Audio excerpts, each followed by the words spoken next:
Good morning. The 9,884th meeting of the Security Council is called to order.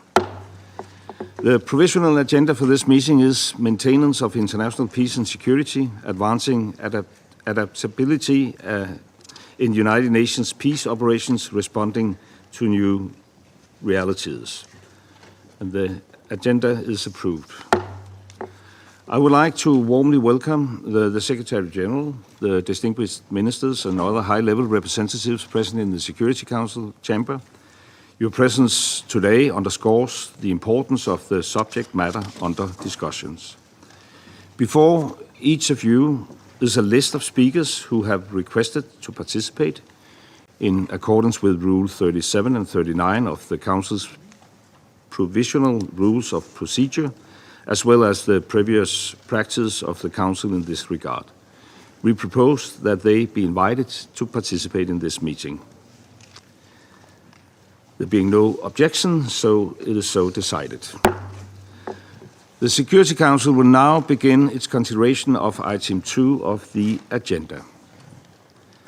I wish to draw the attention of Council members to document S/2025/141, a letter 6th March 2025 from the Permanent Representative of Denmark to the United Nations addressed to the Secretary General, transmitting a concept paper on the item under consideration. And I now give the floor to the Secretary General, His Excellency Mr. Antonio Guterres. Mr. President, Excellencies, I thank the Government of Denmark for convening this high-level discussion.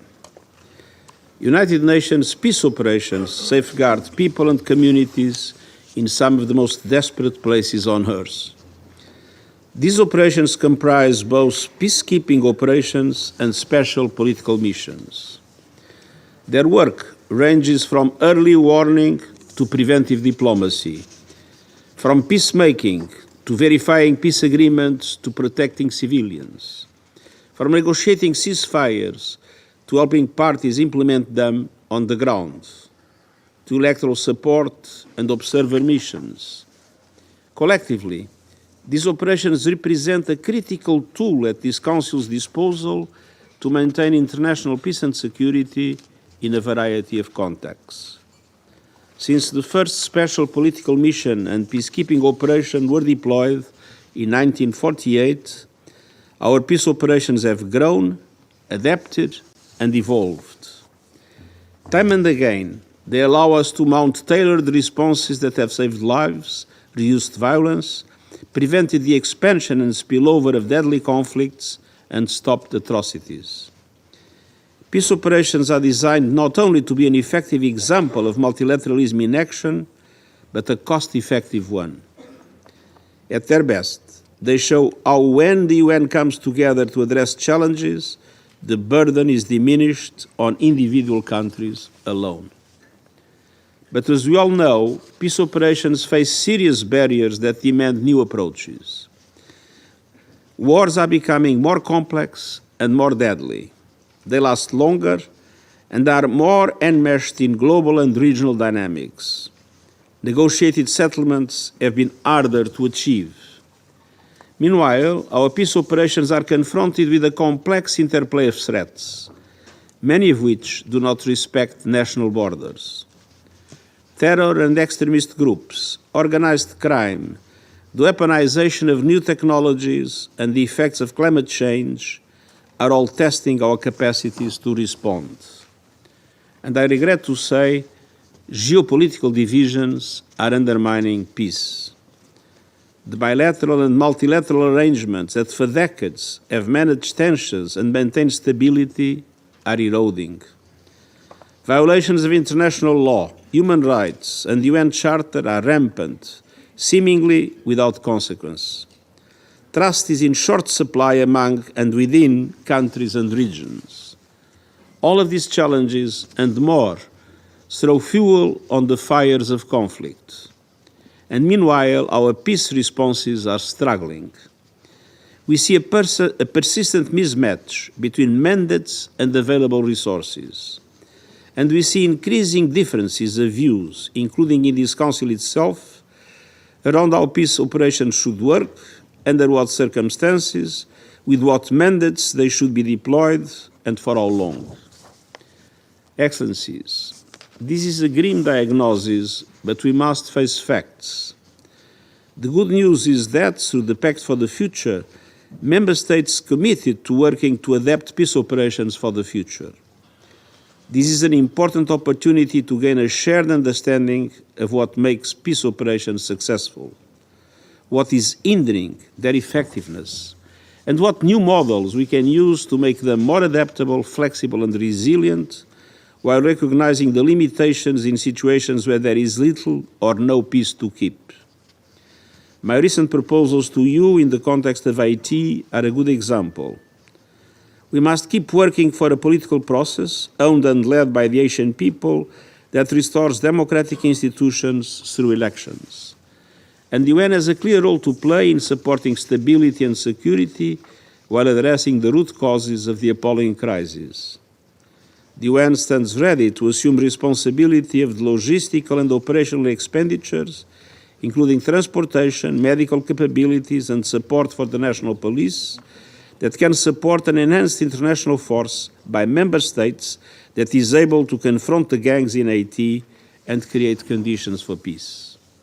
And the salaries of the force are paid through the trust fund that already exists. This is a good example of how we can design a tailored and collective approach to peace operations in an extremely complex and dangerous environment. Other examples of adapting our peace operations include UNIFIL, which recently developed an adaptation plan to support the parties to uphold their obligations under Resolution 1701. And our operations in Abyei, Sudan, where we reconfigured our peace operations into a multinational force. We also increasingly see the enormous benefits of strengthening cooperation with regional and sub-regional organizations. Security Council Resolution 2719 is an important example. This breakthrough has lifted our partnership with the African Union to a new level as we work to establish peace enforcement missions under the responsibility of the African Union, supported by the United Nations. We are now working actively across our two secretariats to meet the vision of the resolution, and I urge Council members to fully support this work. Excellencies, it's time to build on these examples and continue adapting our peace operations for current and future challenges. Work is now underway to review all forms of peace operations as requested by Member States in the Pact for the Future. The review will aim to critically examine these tools and propose concrete recommendations to make them fit for today. This will include extensive consultations with Member States and others to inform and inspire recommendations. The review will build on the analysis presented in the new Agenda for Peace. It will be informed by the first comprehensive study of the history of special political missions in the 80 years of the United Nations, which will be released soon. And it will reflect the Pact's call to ensure that peace operations engage at the earliest possible stage in planning transitions with host countries, UN country teams, and local and regional groups. The review also aligns with the Pact's call to this Council to ensure that peace operations are guided by clear and sequenced mandates that are realistic and achievable within viable exit strategies and transition plans. And it will draw on the discussions taking place in preparation for the Peacekeeping Ministerial in Berlin in May, focusing on the future of peacekeeping. Excellences. Excellencies, throughout, we will hold extensive consultations to capture as wide a spectrum of views as possible and to benefit from worldwide expertise, from member states, host states, troop and police contributing countries, and financial contributors, to regional organizations, civil society, and academia, and our own leaders and experts within UN peace operations and the Secretariat.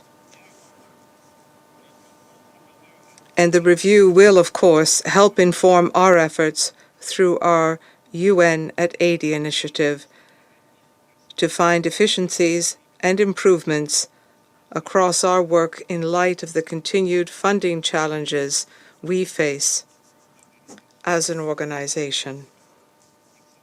Excellencies, today's open debate provides a vital opportunity for the Council to share perspectives and ideas to inform the review process.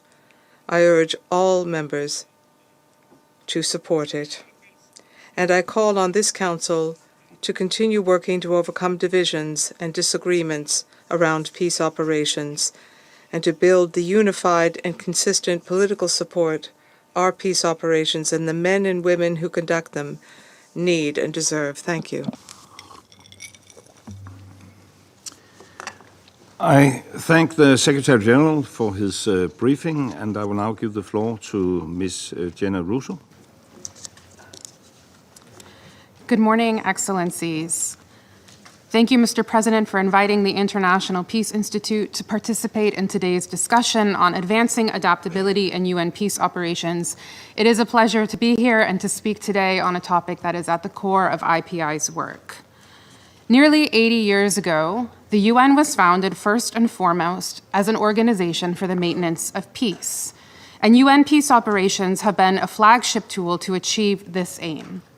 Over the decades, UN missions have succeeded more often than not in multiple regions of the world, including operations in El Salvador, Mozambique, Sierra Leone, Namibia, Colombia, Cambodia, Timor-Leste, and elsewhere. And even in cases where missions have not fully implemented their mandates, so-called failures have often more to do with the severity of the context rather than the failure of the tool itself. Yet, as we look at the world today, some may wonder if the UN has lost its way as a peace organization, unable to address some of the world's largest crises, including in some contexts where there are missions deployed. The fact that peace operations are effective is one of the most verified findings in international relations literature, which shows that UN peace operations can shorten the duration of conflict, strengthen the durability of peace, prevent spillover into neighboring countries, and protect civilians from violence. Yet there is often a dissonance between these findings and the lived experiences of those in conflict settings. Peace operations are not a perfect tool, but they are one of the best collective security measures that we have, and the UN's role in leading and backstopping missions is indispensable. To that end, I'd like to briefly touch on 4 recommendations for the consideration of the Council and the Secretary General on how the UN can advance peace operations that are fit to address current and emerging crises. First, there is a need to return to a stronger planning culture within the UN Secretariat. This has been recommended in multiple landmark peace operations reviews and was identified in the recent DPO independent study as a key capacity needed to support new models in the future of peace operations. The Secretary General's UN 2.0 Quintet of Change identifies that a culture of foresight is needed to equip the organization with the capacities needed to discern emerging trends, anticipate potential shifts, and respond proactively. Under Chapter 15 of the Charter, and as a principal organ of the United Nations, there is nothing that precludes the Secretariat from undertaking advanced planning without receiving instruction from the Security Council. However, bureaucratic and political barriers have kept this culture of planning from taking root within the Secretariat's work on peace operations. To enable the type of innovative and flexible respondings that today's conflicts require, the UN needs more than just greater planning capacity. Officials should also engage in regular scenario planning and be encouraged to take risks and put forward new ideas. This requires a cultural shift to ensure that moments of crisis are not responded to with usual ways of thinking and templated approaches. This cultural shift will not only help facilitate more tailored responses when new mission deployments are required, but will also help current missions better adapt throughout their life cycle. Second, and relatedly, the UN must embrace a risk-tolerant culture around peace operations. In my work as a researcher, time and again I hear from peacekeepers that they are afraid to take risks and make mistakes. And recent crises have only entrenched this mentality, as peacekeepers often feel the best they can do is keep their heads down and not make waves. Personnel are structurally disincentivized from trying new things and reporting what doesn't work in the field for fear that their budgets and jobs may suffer the consequences. New and innovative ways of working require courage and a culture that creates space for trying and even failing with the aim of learning and improving. And this culture must come from the top, both within the Secretariat and from member states. Third, while mission planning and innovation cannot ignore political realities, neither should the Secretariat self-censor options that appear politically unfeasible. 25 years ago, the Brahimi Report noted that the Secretariat should tell the Council what it needs to hear, not what it wants to hear. However, because political space within the Council has become so constrained, there is a risk that the Secretariat censors itself and preemptively lowers the bar on what is possible. Instead, it should present a wide range of options to the Council and leave it to the Council to adjust the bar if it is unable to overcome its political divisions. Contexts like Sudan, Haiti, and elsewhere require bold ideas, and the people in those countries deserve ambitious action. Fourth, the Council should consider both the advantages and the risks that come with pursuing a modular approach to peace operations. Under a modular approach, mandated sets of activities like electoral support, human rights monitoring, or security sector reform are treated like building blocks that can be scaled up or down over the lifespan of a mission. It also invites the participation of a wider set of actors, with the UN country team, for example, leading peace-building activities while the mission focuses on a narrower set of peacekeeping tasks. This approach offers advantages by promoting more tailored responses to individual contexts, aligning mandates with the resources available, and potentially easing some of the political barriers within the Council and with the host state to achieve consent.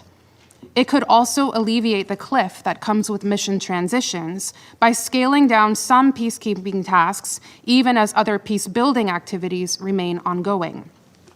At the same time, there are risks to consider. While it's true that some tasks within multidimensional mandates may be added at the behest of Council members, they are also included at a recognition that consolidating peace requires more than signing a peace agreement or holding elections. Even setting aside a normative commitment to people-centered approaches, there is a plethora of evidence on the importance of improving state-society relations, supporting community-level processes, and protecting civilians in consolidating peace. While the goal of a modular approach is not to ignore these broader peace-building aspects, there is a risk that they could fall by the wayside if the Council or host states view them as optional. Again, to be clear, these activities are not simply nice to have, they are necessary to build sustainable peace. To close, I'd like to say a word on the review of the future of all forms of peace operations as called for in the Pact for the Future. While the Secretariat will play a key leading role in carrying out this request from member states, stakeholders outside of the UN also have a crucial role to play.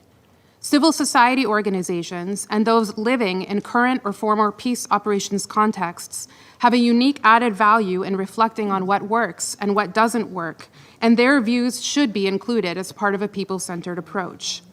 Further, academics and other experts have built up a substantial body of knowledge on UN peace operations, and their perspectives can complement the internal view to provide a broader reflection on the opportunities and challenges facing UN-led operations.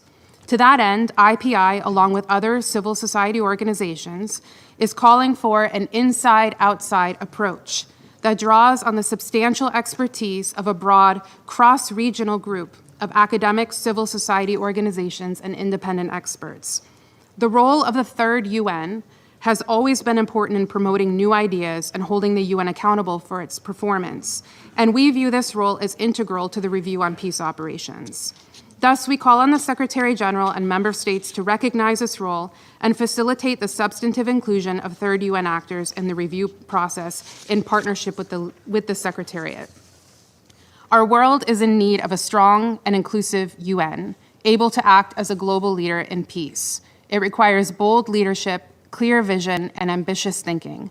This is not an easy task. However, the fact that it is difficult is indicative of its importance. Thank you, Mr. President, for allowing me to share my thoughts. Thank you. I thank Ms. Russo for her briefing, and I will now make a statement in my capacity as Minister for Foreign Affairs of Denmark. Excellencies, let me start by thanking you, Secretary General Guterres and Dr. Jenna Russo from the International Peace Institute for your insightful briefings. It is our shared goal to improve United Nations peace operations. And to achieve this goal, your commitment and your recommendations are truly important. I also wish to extend my sincere thanks to colleagues and friends who have traveled a long way to join us here today.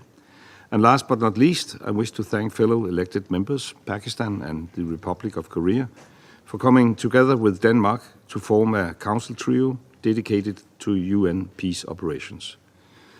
We all share a strong interest in making UN peace operations fit for purpose in a rapidly changing world. To Denmark, the starting point is clear. Despite shortcomings, United Nations peace operations are indispensable to maintaining international peace and security.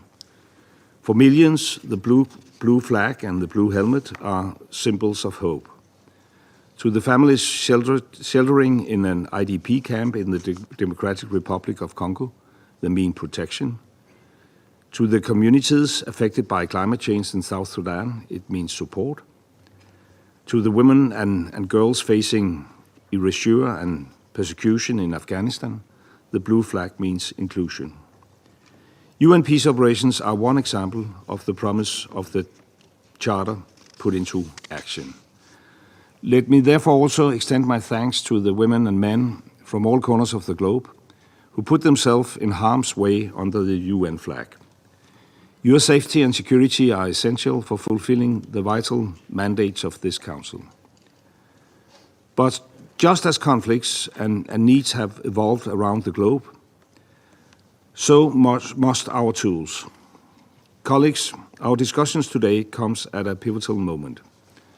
Last September, world leaders adopted the Pact for the Future, the call for a review of the future of all forms of UN peace operations. And today, our debate offers an opportunity to take stock, realign and recommit, and importantly, to pave the way for fit-for-purpose tools. Excellencies, allow me to raise 3 recommendations, one on mandates, one on partnerships, and one on women, peace, and security. First, the peace operations of the future must move beyond a one-size-fits-all approach. To understand conflict, we must embrace complexity, and we must uphold the primacy of politics. No countries are the same, and no conflicts are the same. We need to move away from fixed templates and embrace new and more modular approaches. This also means better planning and viable transition plans and exit strategies. To Denmark, it is clear that to do so, mission mandates must be flexible and realistic. They must be based on clear political strategies that enable the missions to carry out their tasks as the conflict changes over time. To deliver on protection of civilians, as well as peace-building outcomes, including human rights and the rule of law. This Council has a key role to play. It needs to show political will. It needs to be vigilant and responsive, and it must have the courage to adapt existing mandates in light of evolving conflict dynamics. Second, just as no nation can address conflict alone, peace is a collective effort. Therefore, the UN will always operate in an environment alongside other actors. In this, we should rethink partnerships. At all levels, local actors are crucial to ownership and sustainable peace. This includes a closer collaboration with the regional and sub-regional organizations, especially the African Union, and Denmark therefore fully supports Resolution 2719 on African peace support operations. We strongly encourage its implementation, including joint efforts by the AU and UN. Both have their comparative and complementary advantages. In the same vein, UN agencies, funds and programs have valuable knowledge, expertise and networks. The Peacebuilding Commission offers a unique platform for dialogue. Should we make use of these resources? Of course we should. This is not about overstepping mandates. It's about using them to their fullest potential, pooling our resources instead of guarding them. Third, the Women, Peace and Security agenda must remain central. We mark the 25th anniversary of the agenda this year, but there's still a long way to go. We must heed the calls in the new Agenda for Peace and the Pact for the Future. We must recommit to equality, protection and participation of women in peace processes. So let me be clear, gender equality cannot wait until peacetime. In conflicts across the globe, women are demanding their rightful place at the table. Including women is not just the right thing to do, it is the smart thing to do. Inclusive peace processes lead to more lasting peace. Excellencies, while there is significant room and need for change, some fundamentals must remain. International humanitarian law and human rights law is non-negotiable, as is accountability for serious violations of international law, regardless of who commits them. This provides a strong basis for the continued evolution of the UN peace operations. Excellencies, in closing, peace operations are an indispensable tool for peace and stability. This has been the case for more than 75 years. We must do everything in our power to keep the tool updated and fit for purpose. We owe it to those living in conflict zones today, and we owe it to the future generations. I look forward to hearing your statements. Thank you once again for joining this debate. Thank you, and I resume my function as President of the Council, and I will now give the floor to His Excellency Mr. Xavier Martinez Acha Vasquez, Minister for Foreign Affairs of Panama.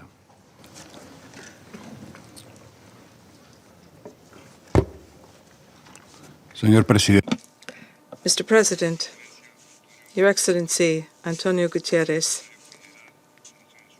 Secretary General of the United Nations, ministers, deputies, distinguished colleagues. We are grateful to the delegation of Denmark for organizing this timely open debate. We are also grateful to the Secretary General and to Ms. Jenna Russo, Director of Research at the IPI, for their valuable contributions. They reaffirm and show why peace operations and multilateralism are fundamental pillars for preserving and guaranteeing international peace and security. Peace operations are evolving, and their mandates must be adapted to new realities. We are facing unsustainable socioeconomic inequality, struggle over natural resources, new technologies, and extremism.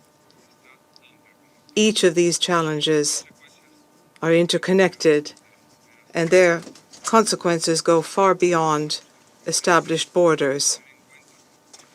We encourage those here to bear in mind the components of climate, peace, and security in every decision and at every stage of the peace process. We understand that there is a nexus between the lack of critical resources such as water, food, and fertile soil. These are causes for conflict, and they lead to criminal activities and also to the recruitment of gangs. Panama believes that this issue is closely related to international peace and security. In Latin America and the Caribbean, transnational organized crime, along with disinformation campaigns, have worsened an already serious crisis of confidence in institutions and in the global order. These are a major threat which endanger international peace and security if we do not address them correctly. Its destabilizing influence will hamper social and economic progress of nations and will speed up the weakening of states and institutions and increase corruption. Moreover, It will stand in the face of democracy, promoting violence, forced displacement, internal conflicts, and irregular migration. By way of example, we can look at Haiti. This is a regrettable reality. It is proof of how local and international organized crime can fuel, prolong, or exacerbate conflicts by financing and providing illicit resources to criminal groups. Panama, under the leadership of President José Raúl Mulino, recognizes the efforts carried out by the multinational security support mission in Haiti, and yet we regret the fact that these efforts are insufficient, and we therefore call for the establishment of necessary conditions so that our actions will have a real impact. Having said that, we express our readiness to support the options put forward in the Secretary General's letter to strengthen both the UN Integrated Office in Haiti as well as the Multinational Security Support Mission, including the possible creation of a support office, a dedicated support office. Moreover, we underscore the importance of having a roadmap so that we can assess possible transition to a peacekeeping mission. Panama calls on member states to continue to support the noble Haitian people who have been overcome by criminal gangs. We must continue to support this symbol of freedom and independence in America. This is the worst drama, one of great suffering in the history of this country. To avoid further tragedies, we must continue to address the situation in Haiti. Panama believes that a preventive approach and peace-building approach on a permanent basis are urgently needed by member states in all aspects of the peace operation, be it an SPM or a peace mission. Only through constant dialogue, genuine political commitment, the defense of multilateralism, and strengthening our democratic institutions can we improve our ability to respond and to revitalize peace operations. Mr. President, we call for future peace missions to address the root causes of crises and to have a greater local civilian and political component. We would refer to a successful experience in our region, the commitment for restorative justice in our neighboring country, Colombia. They have a cross-cutting approach in the process to peace, which is exemplary. In Colombia, through the Peace Verification Mission, the peace process has shown us that justice can be achieved when the parties in the conflict set aside their political interests and highlight efforts towards commitment, putting the dignity of persons at the heart of their efforts. We must not forget that it is vital to guarantee the physical, mental, and emotional safety of peace agents. The risks they face on the ground are increasingly complex and can lead to post-traumatic stress, which in turn affects their actions and could endanger the success of operations and the reputation of the United Nations. Mr. President, if we truly wish to revitalize peace operations, then these operations must be based on peace building from the ground up. Only in this way can we ensure the comprehensive development and the resilience of the local population to prevent crises. That being said, the review process of the peace-building architecture and the Peacebuilding Commission play a key role. The Peacebuilding Commission has proven to be a mechanism which can facilitate efforts of countries in transition so that they can take ownership over their processes and at the same time not lose sight of the involvement of all actors in the decision-making process. Panama therefore promotes the participation of women and youth in the reconciliation process. Leadership and the perspectives of both women and youth are essential for achieving lasting peace in conflict and transition areas. This has been proven time and again in peace agreements. They are more likely to last when women are leaders and are involved in the peace-building process. We support the vision of the Secretary General to find synergies between the UN and regional and local actors, and therefore a transition between the phases of a peace mission must be better assessed and applied, bearing in mind the national realities, and it must have a person-centered approach.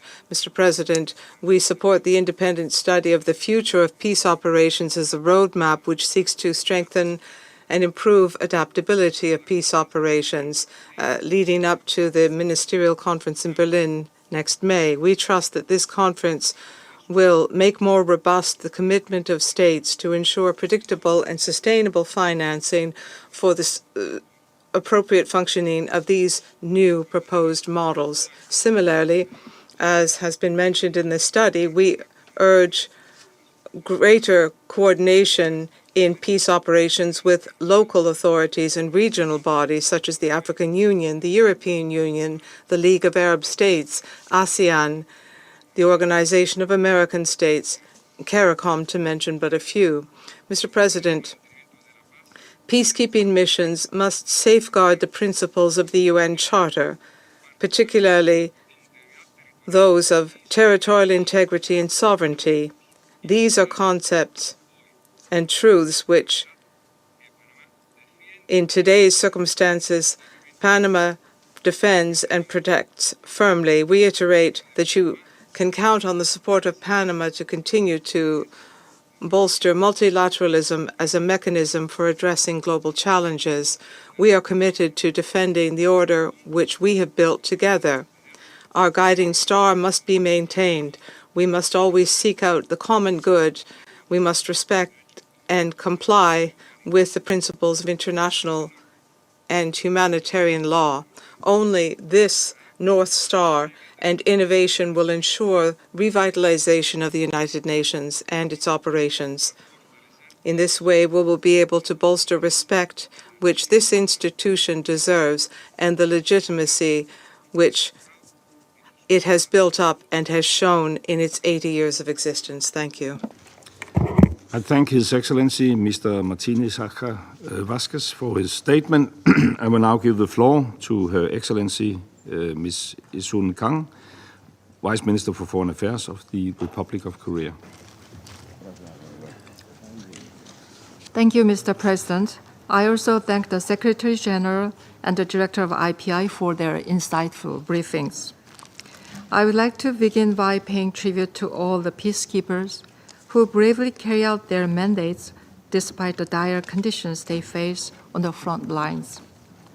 Since 1948, the UN peace operations have been a beacon of hope for millions, serving as one of the most effective tools for promoting global peace and security.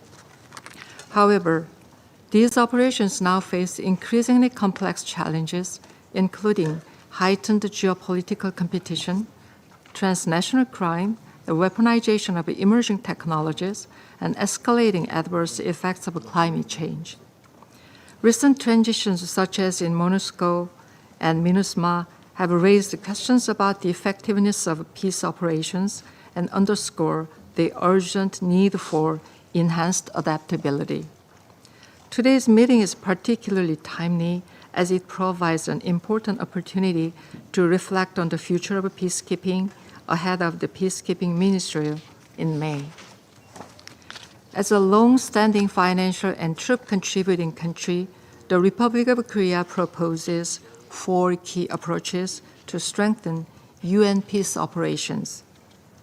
First, the Security Council should develop more agile and tailored mandates to adapt to changing circumstances and political developments on the ground. This approach requires regular assessment, going beyond routine renewals, to effectively address multifaceted challenges we face today.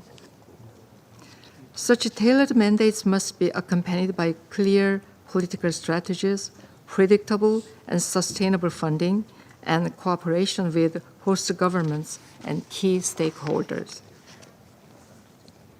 We also encourage the Security Council Working Group on peacekeeping operations to facilitate discussion on how to better adapt mandates to changing realities. We welcome the recent independent study conducted by the DPO and look forward to engaging in further discussing on its valuable recommendations as well as future strategies. Second, based on the tailored mandates, comprehensive strategies that cover the entire life cycle of peace operations should be developed, taking into consideration the entire peace continuum from prevention, peacekeeping, to peace-building and long-term development. As clearly emphasized in the PBC's advice, early-stage planning must take into account the transition and withdrawal scenarios to ensure safe evacuation of peacekeepers and to prevent relapse into conflict. In this regard, the Peacebuilding Commission is well positioned to coordinate efforts across the UN system and beyond. The 2025 Peacebuilding Architecture Review also presents a timely opportunity to strengthen the PBC's role in peace operation transitions, fostering a more comprehensive approach. As the informal coordinator between the Security Council and the PBC, Korea is committed to establishing a collaborative framework between these two bodies, ensuring that peace operations are effectively aligned with long-term peace-building strategies.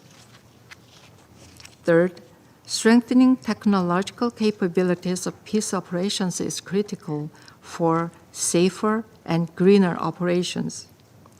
While advanced technologies present new challenges, such as weaponized drones and cybersecurity threats, they also offer valuable opportunities to improve operational effectiveness and early warning system. Korea is actively engaged in the efforts to harness technologies by providing explosive hazard awareness training and improvised explosive devices threat mitigation training to ASEAN troop contributing countries under the Triangular Partnership Program. Furthermore, we are implementing a Smart Camp project for UNMISS and Korean Hanbit Unit, focusing on improving base security and environmental sustainability. We look forward to co-hosting the third preparatory meeting of the Peacekeeping Ministerial with Pakistan this April in Islamabad, where we will share our view on promoting the use of technologies for the effectiveness of mission. Fourth, peace operations must prioritize a people-centered approach, respecting host countries' priorities and national ownership. This approach views local populations not just beneficiaries of peacekeeping efforts, but active participants in implementing the peace process. Building trust with the host nations and local populations is essential for mission success and for a lasting and positive legacy. Korea, for its part, has been committed to promoting the people-centered approach.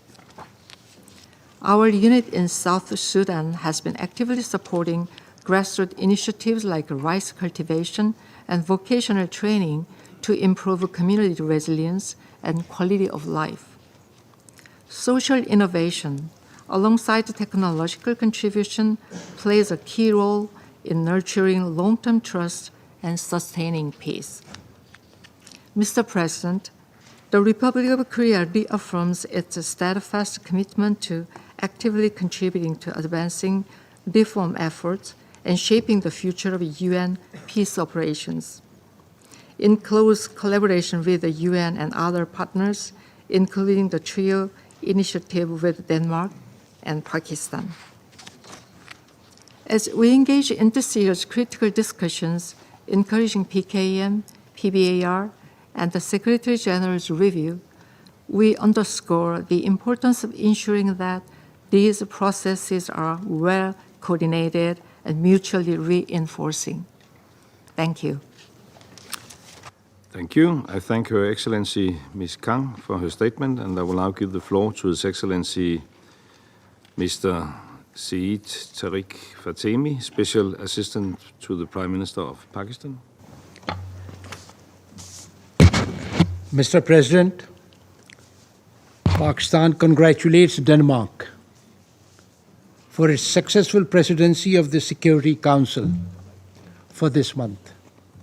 And we are glad to see you personally preside over this important and timely debate on the peacekeeping. This debate has assumed greater relevance and significance in the context of the Secretary General's review of peace operations and the 20-year review of the UN peacebuilding architecture. Keeping in view the importance of the UN peace operations for maintaining international peace and security, Pakistan has joined hands with Denmark and the Republic of Korea as trio to keep the focus of the Council on peace operations during our terms on the Council. We thank the Secretary General, Antonio Guterres, for shedding light on the challenges that UN peacekeeping operations face today and suggestions on how to make them more adaptable. We also thank Ms. Jenna Russo, Director of Research at the IPI, for her insightful briefing. Mr. President, the United Nations peacekeeping operations are important and cost-effective instruments for maintaining international peace and security. The first two peacekeeping operations, United Nations Truce Supervision Organization in the Middle East and the UN Military Observer Group in India and Pakistan, UNMOGIP, established in 1948 and 1949, exemplified the observation and monitoring type of operations for interstate conflicts. From there, the peace operations have evolved significantly over the past 76 years to meet the requirements of changing times and realities. Originally conceived for interstate conflicts, they have since also been applied in interstate conflicts and civil wars, undertaking multidimensional responsibilities of supporting the political processes, protecting civilians, assisting in the disarmament, demobilization, and reintegration of former combatants, restoring the rule of law, and building institutions, along with other important peacekeeping and peacebuilding mandates. Mr. President, it is noteworthy that over the past decade, the Security Council has not mandated a new peacekeeping operation, despite the apparent need on a few occasions. While this may hint at the challenges that the peace operations face today, in our view, the UN must not shy away from utilizing this tool that has continued to serve it so well. Yes, we need to continue to adapt peacekeeping to correspond to the evolving needs and to allow for more agile, tailored responses to existing, emerging, and future challenges. The new realities, Mr. President, and challenges that confront today's peace operations are increasingly shaped by, 1, divergent objectives and priorities resulting from increased geopolitical rivalries. 2, lack of political will. 3, insufficient allocation of resources. 4, proliferation of non-state actors. 5, changing nature of conflicts. And 6, weaponization of new technologies and the information space. Mr. President, Pakistan advocates the following main lines of response to the challenges confronting UN peace operations.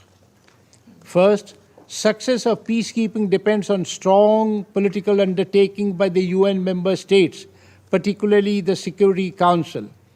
This Council should provide unified and consistent support to all peace operations to ensure effective implementation of their mandates. The space left by the UN and the Security Council is being increasingly filled by negative actors and soldiers of fortune in many theaters.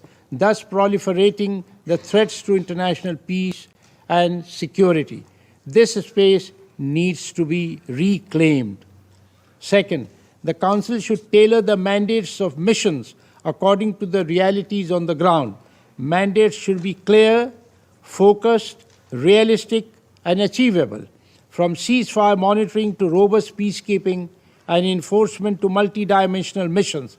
Each situation requires use of a different, customized approach that must serve the purpose. Third, for a path to success, peacekeeping operations should be deployed in support of clearly identified political objectives. The primacy of political solutions for the resolution of conflict should therefore continue to guide our work. Fourth, with a budget of 5.59 billion, UN peacekeeping worldwide constitutes just 0.3% of global military spending. Numerous studies have shown that UN peacekeeping is one of the most cost-effective ways of enhancing global security by addressing armed conflicts and saving lives. This Council must ensure that commensurate resources are placed at the disposal of peacekeepers to perform their mandates. Increasingly, the missions are asked to do more with less. This mismatch in resources, capabilities, and mandates must be addressed. Fifth, the weaponization of new technologies has increased the threats to the safety and security of the UN peacekeeping. Peacekeepers should receive appropriate training, modern equipment, and adequate resources to perform their mandates in a safe and effective manner. Sixth, it is also crucial that UN peacekeeping operations leave a positive legacy. For that, the transition and drawdowns should be deliberate, well thought out, and carefully planned and executed. Possible effects of drawdowns on overall peace and stability on ground and important objectives such as protection of civilians must remain the primary factor in decision-making so that the gains made on the ground over the years are not reversed. Seventh, peace operations should always be part of a peace continuum approach. This entails a more proactive and systematic engagement with the Peacebuilding Commission. Tangible peacebuilding projects should start early in the life of multidimensional peacekeeping operations. This would facilitate sustained, long-term peacebuilding support and funding while incentivizing cooperative relations with host countries. Lastly, the Secretary General's review of future of peace operations should be conducted with close and meaningful consultations with member states, particularly the troop contributing countries, to ensure that their perspectives are fully reflected. Mr. President, Pakistan has a long association with UN peacekeeping operations. We are a host country, one of the longest serving and leading troop contributor and a founding member of the Peacebuilding Commission. Over the years, Pakistan has deployed 235,000 peacekeepers in 48 missions across the globe. 181 Pakistani peacekeepers have paid the ultimate sacrifice in the service of international peace and security. More than 3,267 Pakistani men and women are proudly serving in blue helmets in 7 missions today. Pakistan is host to the United Nations Military Observer Group in India and Pakistan, UNMOGIP, that was established in 1949 to monitor the ceasefire along the line of control in Jammu and Kashmir, a dispute that remains on the agenda of the Security Council and awaits a just and final settlement in accordance with the relevant resolutions of this Council that promise to the Kashmiri people the right to self-determination through a UN-supervised plebiscite. It is the responsibility of this Council to ensure the realization of that right for the Kashmiri people and promote a just and lasting settlement of the Jammu and Kashmir dispute by taking measures to implement its own resolutions. As others have said, and I too echo it, it is important to address the real causes of conflict and establish durable peace. Mr. President, in conclusion, let me note that Pakistan also remains closely engaged at the policy and conceptual level in responding to the evolution of UN peacekeeping. In this regard, Pakistan is hosting the UN Peacekeeping Ministerial Preparatory Meeting in Islamabad next month from 15th April 2025, whose outcomes would feed into the ongoing deliberations on the future of the UN peace operations. Peacekeeping would also remain among Pakistan's top priorities during our present term on the Security Council. I thank you, sir. I thank His Excellency Mr. Fatemi for his presentation, and I will now give the floor to the representative of Greece. Thank you, Mr. President, Your Excellency. I would like to congratulate Denmark for organizing this very important high-level open debate. I welcome the Secretary General of the UN and I thank him for his briefing to the Council. I also thank Mrs. Roos of IPI for her presentation. Mr. President, as we are preparing to celebrate the 80th anniversary of the United Nations, we cannot think a UN mechanism more effective, universally acceptable and indispensable for the maintenance of international peace and security than the UN peace operations. From Cyprus to the Middle East and Africa, and from Haiti and Colombia till Afghanistan, UN peacekeeping operations and special political missions have contributed to building an environment conducive for political dialogue and the peaceful settlement of disputes. It is indeed effective multilateralism in action, as the Secretary General eloquently mentioned in his new agenda for peace. Greece, my country, expresses sincere gratitude to the men and women peacekeepers who are committed to serving under the most challenging circumstances and honors the memory of all those who have lost their lives in the line of duty. At the same time, we condemn in the strongest possible terms all attacks and hostile acts against peacekeepers which are directed against the UN system itself. As a troop-contributing country and an EU member state, Greece strongly supports EU and civilian military missions operations which directly implementing UN Security Council mandates, such as Operation Irini in the Mediterranean Sea and Operation EUFOR Althea in Bosnia and Herzegovina, as well as those operating in line with Security Council resolutions, such as Operation Aspides in the region of the Red Sea and Operation Atalanta in the Horn of Africa. In particular, we note the growing importance of the maritime dimension in UN peacekeeping operations and of supporting capabilities of concerned states to ensure security of the maritime domain within the framework of such operation. Mr. President, last September, we adopted the Pact of the Future, with which we committed to adapt peace operations to better respond to existing challenges and new realities. We now look forward to the review of the future of all forms of UN peace operations as mandated by the Pact, which should focus mainly in the following three priorities areas. Firstly, we echo all those asking for increased efficiency of the peace operations. The pursuit for efficiency should be multi-level, starting from a better coordination between the secretariat components, between the headquarters and the missions, and between the UN system and the member states, especially the troop and police contributing countries. Lessons learned in Mali and the Democratic Republic of the Congo and elsewhere demonstrate the need to take into account the priorities and responsibilities of host countries while planning a peace operation mandate. Secondly, peace operations can only succeed when political solutions are actively pursued and they have predictable, adequate and sustainable financing. Therefore, the Council should ensure that the primacy of politics remains a central element of peace operations and also reflect on adaptable and effective mission models while devising transition exit strategies where appropriate. In pursuing this objective, the Council should benefit from the invaluable experience of the specialized secretariat departments, such as the 5 components of the Office of Rule of Law and Security Institutions, ORLSI. Moreover, Greece looks forward to the results of the ongoing 2025 Peace-Building Architecture Review, hoping that it will add value in securing adequate, predictable and sustainable funding.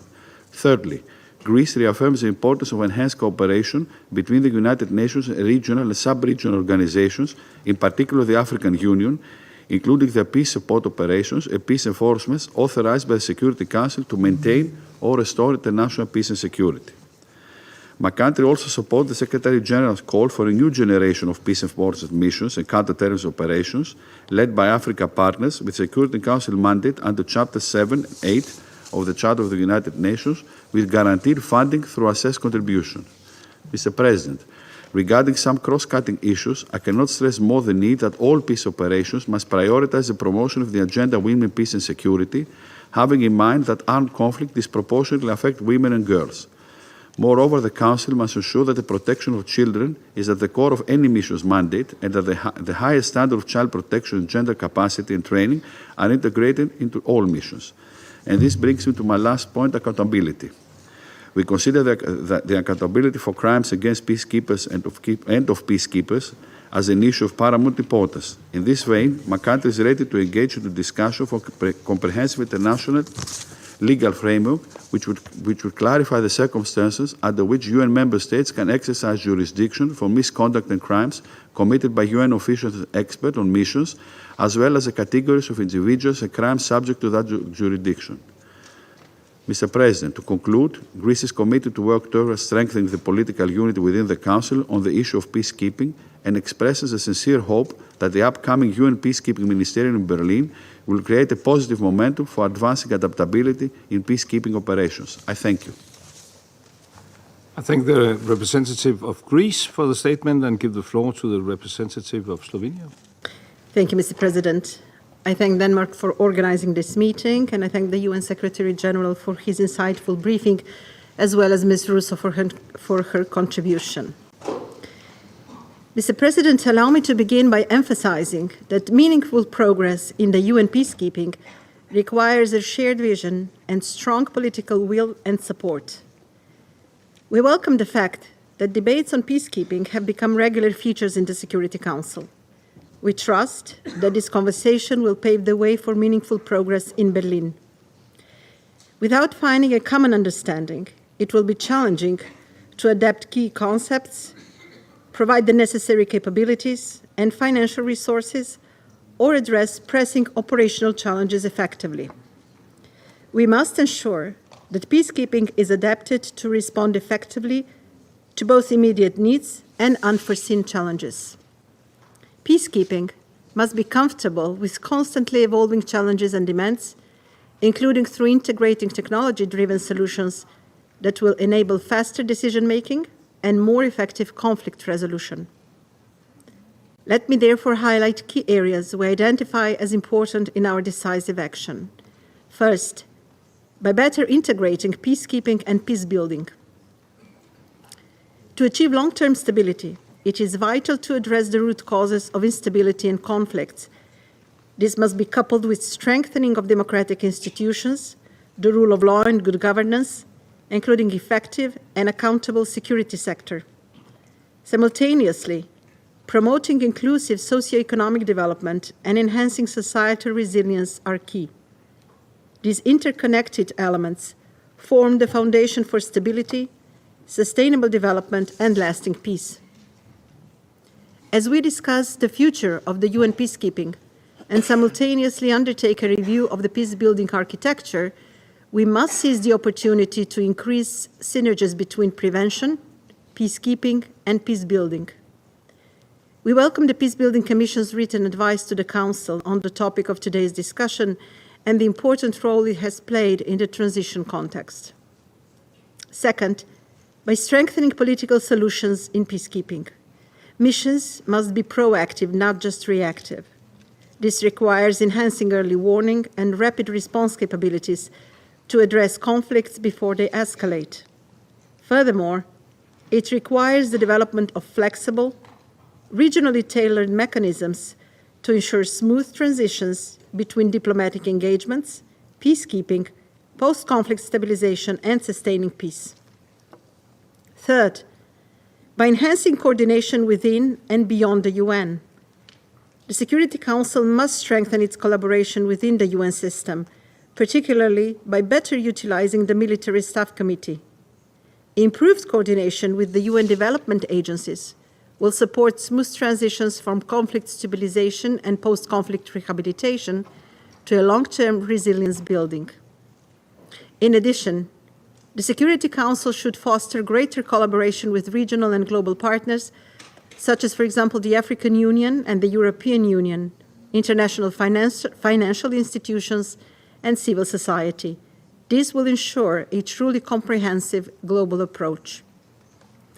Mr. President, commitment to protecting civilians is a must, especially women, children, older persons, persons with disabilities, and marginalized communities, by integrating human security perspectives into mission planning. Inclusive societies are resilient societies. We also stress that child protection capacities must be adequately highlighted during the UN mission transitions, in line with Security Council Resolution 2764. The Security Council must elevate inclusive dialogue and mediation as central pillars of peacekeeping. Ensuring the broad-based, meaningful participation of women, youth, and local actors is essential, in line with Women, Peace and Security, and Youth, Peace and Security agenda. Multi-tier diplomatic engagements should address both state and non-state actors in conflict resolution. Mr. President, peacekeeping needs to adopt a more flexible and adaptable modus operandi. Slovenia believes that proposed modular approach for scalable models adaptable to changing realities represent the right step forward. However, much more needs to be done. In conclusion, let me stress that the future of the UN peace operations hinges on our collective ability to adapt, innovate, and integrate responses across the entire peace continuum.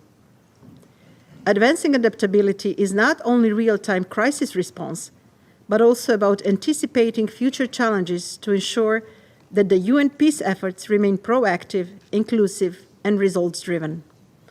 Through these efforts, we can help create a more peaceful, stable, and secure world, where peace is not only maintained, but truly sustained. I thank you. I thank the representative of Slovenia for the statement, and I'll now give the floor to the representative of the United States. Thank you, Mr. President. And I thank Secretary General Guterres for his remarks and ongoing efforts to adapt UN peacekeeping to evolving challenges to ensure it remains fit for purpose. And I thank you, Foreign Minister Rasmussen, for your leadership in organizing this very timely debate. I also thank Ms. Jenna Russo of the International Peace Institute for your insightful briefing. And I join others who have expressed appreciation to those participating in peace operations on the ground, often at great risk to themselves, and to those who have made the ultimate sacrifice. UN peacekeeping represents an effective tool to address threats to international peace and security with the political support and financial backing of the international community. In a wide variety of threat environments, UN peacekeeping missions have reduced and contained violence, shortened conflicts, fostered economic growth in host countries, strengthened state sovereignty, and facilitated political settlements, leading to lasting peace. Many people across the globe today are better off because at a difficult moment in their country's history, the UN deployed peacekeepers. At the same time, we must also recognize that UN peacekeeping today faces a variety of challenges.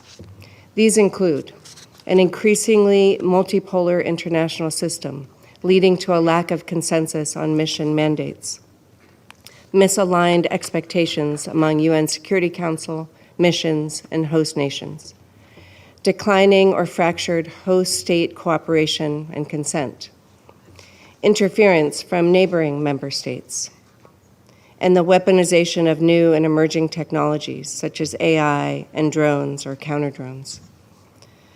All of these concerns affect the safety and security of peacekeepers, further complicating conflict dynamics. UN peacekeeping must overcome these challenges to better meet the global security threats of today and tomorrow. To that end, Mr. President, the United States is focused on three initial aspects of peacekeeping reform. First, we must have accountability for performance. Robust accountability measures for all components of a peacekeeping mission will enhance the effectiveness and efficiencies of UN peacekeeping missions. Capacity building and training of troop and police contributing countries must be tied to improving the performance of units on the ground.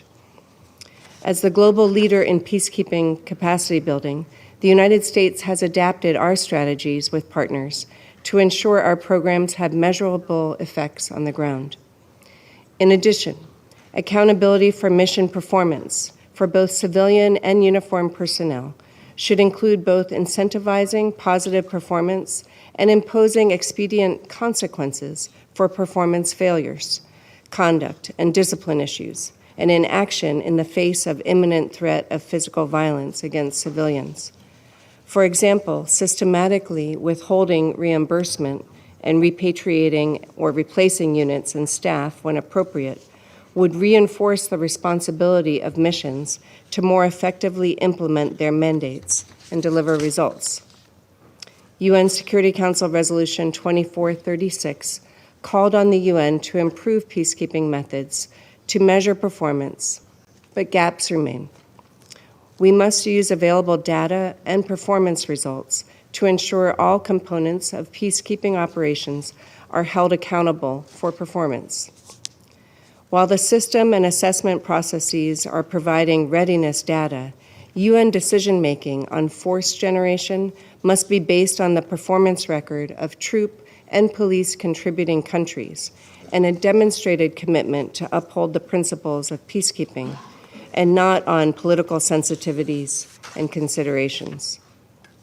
Second, we call on the Secretariat and troop and police contributing countries to accelerate and expand efforts to prevent and address sexual exploitation and abuse, including by holding accountable both perpetrators and empowered officials who look the other way. We demand the Secretariat and all UN peacekeeping operations to uphold the UN's zero-tolerance policy by withholding reimbursements to mission personnel and repatriating units and contingents that commit sexual exploitation and abuse. We must all continue to focus on prevention efforts, the repatriation and prosecution of individuals and units who commit sexual exploitation and abuse, and support to victims to demonstrate our genuine commitment to ending the scourge of sexual exploitation and abuse in UN peacekeeping. Third, the lack of integrated planning that leads to a clear strategic end state is a glaring gap. We therefore must improve planning in New York and strengthen planning between the Secretariat and missions to ensure integrated operational planning at the mission level. Missions can only effectively prioritize resources with clear and well-identified benchmarks for mandate implementation and improving the use of data already collected to make stronger evidence-based decisions. Through these efforts and others, we can collectively work to promote efficient use of resources while maintaining mission effectiveness. We will push for these needed reforms, all of which align with our priority to return the focus of the UN to its original purpose, maintaining international peace and security. As the world's largest financial contributor to UN peacekeeping, the United States will drive innovation, promote the highest standards of performance, demand accountability, and seek to ensure a return on our investment in peacekeeping. Since 2016, the United States has contributed more than $15 billion in UN peacekeeping assessments. Additionally, the United States has invested more than $1.8 billion in peacekeeping capacity building programs, with more than 60% of deployed peacekeepers benefiting from our training. As the top funder of UN peacekeeping, we expect our common sense reform priorities to undergird UN reform efforts as we continue to evaluate how we can more efficiently support these missions to more effectively and efficiently deliver on their mandates. The international community deserves a UN peacekeeping enterprise that is more efficient, accountable, and adaptable. Collectively, we must work to strengthen and adapt UN peacekeeping now at the upcoming UN Peacekeeping Ministerial in Berlin and into the future. I thank you. I thank the representative of the United States for the statement and give the floor to the representative of Guyana. Thank you, Mr. President. Your Excellency, Mr. Lars Løkke Rasmussen, Minister of Foreign Affairs of Denmark. Guyana thanks Denmark for organizing this meeting. Indeed, it is most relevant as it comes at a time when UN peace operations efficacy is being tested in the 11 ongoing missions around the globe. I also thank the Secretary General and Mrs. Jenna Russo for their informative briefs. Your insights provide greater clarity on the issues facing peace operations and our peacekeepers. Mr. President, the maintenance of international peace and security remains a core function of the United Nations. Indeed, it is the raison d'etre for the UN. The raison d'etre for the UN was to prevent future global conflicts. However, the global landscape has evolved dramatically, with conflicts becoming increasingly complex, protracted, and often driven by non-state actors, including transnational criminal networks. Threat multipliers such as climate change, food insecurity, and increased demand for natural resources, and the use of technology for misinformation and disinformation further exacerbate the situation. Recently, we have heard reports of UN peace operations being outmanned and outgunned, with the rules of engagement not suitable for the challenges at hand. At the same time, the UN must continue to be the standard bearer of international best practices. Mr. President, we need not look further than these last 3 months for testimony to this rapid evolution in the global peace and security landscape. The events in MONUSCO's area of operation in the DRC, which saw the incursion and takeover of major cities in eastern DRC and disarming of UN peacekeepers by the M23, the direct attacks on UN peacekeepers, and alarmingly, the unlawful detention of UNISFA's peacekeepers and civilian contractors by the Rapid Support Forces on the 28th of February, and the March 7th attack on the UNMISS helicopter in Nasir, South Sudan, which claimed the lives of, among others, 1 UNMISS personnel and injured 2 others. These evolving challenges demand a corresponding evolution in UN peace operations, ensuring their adaptability and effectiveness in fulfilling their mandates. Guyana recognizes the crucial role UN peace operations play in conflict prevention, peacemaking, and peace building. We believe that ensuring their adaptability requires a multifaceted approach and suggests the following 5 areas. First, enhanced partnerships. Effective peace operations necessitate strong partnerships. This includes deeper collaboration with regional organizations, such as the African Union and in our own region, CARICOM, leveraging their unique understanding of local contexts. We must also strengthen partnerships with host countries, ensuring their ownership and engagement in the peace process. Furthermore, collaboration with civil society organizations, including women and youth, is vital for inclusive and sustainable peace building. Second, improved mandates and resource allocation. Mandates must be clear, realistic, and adaptable to the specific context. They must be informed by thorough conflict analysis and consider the long-term peace-building needs. Critically, mandates must be matched with adequate resources, both financial and human. We reiterate the importance of predictable and sustainable funding for peace operations, allowing for long-term planning and effective implementation. Third, strengthening peacekeeping capabilities. Peacekeepers must be adequately trained and equipped to address the complex challenges they face. This includes specialized training on issues such as protection of civilians, conflict-related sexual violence, and the rule of law. We also emphasize the importance of incorporating new technologies, such as unmanned aerial systems and data analytics, to enhance situational awareness and improve operational effectiveness. Fourth, prioritizing peace building and sustaining peace. Peace operations must move beyond simply maintaining a fragile peace and focus on building long-term resilience. This requires a greater emphasis on peace-building activities, including promoting inclusive governance, strengthening the rule of law, supporting economic development, and addressing the root causes of conflict. We must invest in sustaining peace, ensuring that the gains made are not reversed. This also requires that peace operations must go hand in hand with a path to a political solution. Peace operations are not an end in themselves. They are meant to be temporary.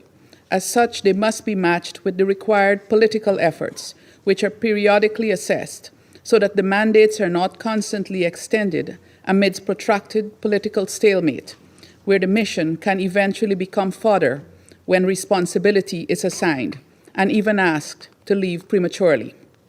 Fifth and final, promoting inclusivity and gender equality. The meaningful participation of women in all aspects of peace operations is essential. We must ensure that women are represented at all levels, from peacekeeping forces to peace negotiations. Furthermore, peace operations must be sensitive to the specific needs of women and girls and be adequately resourced to address issues such as conflict-related sexual violence. Mr. President, in closing, Guyana believes that a reformed and adaptable UN peace operations architecture is crucial for maintaining international peace and security. We therefore welcome the potential new models of peacekeeping operations, which will be the focus of the upcoming Berlin Peacekeeping Ministerial Meeting. We stand ready to work with all member states to strengthen the UN peace operations and ensure their continued relevance in the face of evolving global challenges.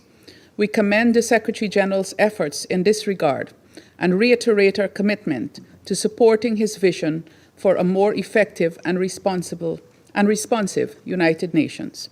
Finally, we pay tribute to the UN peacekeepers who have paid the ultimate price in the maintenance of international peace and security, and express our sincere condolences to their families and the government and people of the countries from which they hail. I thank you. I thank the representative of Guyana for the statement and now give the floor to the representative of the United Kingdom. Thank you, President, and thank you for convening this meeting. I also thank the Secretary-General and Ms. Russo for their briefings. As we've heard many times this morning, UN peace operations make a vital contribution to building and sustaining peace around the world. And to remain effective, UN peace operations need to become more agile and responsive, embracing innovation to combat modern security threats. I want to pay tribute to the peacekeepers serving bravely around the world. This Council must support peacekeepers and defend them when they are under attack. The UK condemns all attacks on UN peacekeepers. We express our deep condolences to the families of peacekeepers who have died serving in the field, including in attacks this year on peacekeepers in MONUSCO and MINUSCA. President, I will highlight 3 areas where the United Kingdom encourages further steps to strengthen peacekeeping. First, peace operations need to be able to adapt quickly to changing political and security contexts wherever they operate. Missions should have clear objectives informed by local realities, which are regularly reviewed. This requires enhanced strategic planning, greater operational flexibility, and a stronger focus on supporting political processes. Missions also need to be able to communicate their work effectively to host communities. Second, peace operations should be equipped to meet modern security challenges. Asymmetric threats, misinformation, and new technologies are reshaping global conflicts. The UN needs to harness innovation using data-driven decision-making, intelligence-led approaches, and digital tools to enhance the operational effectiveness of peacekeeping missions and protect civilians and peacekeepers.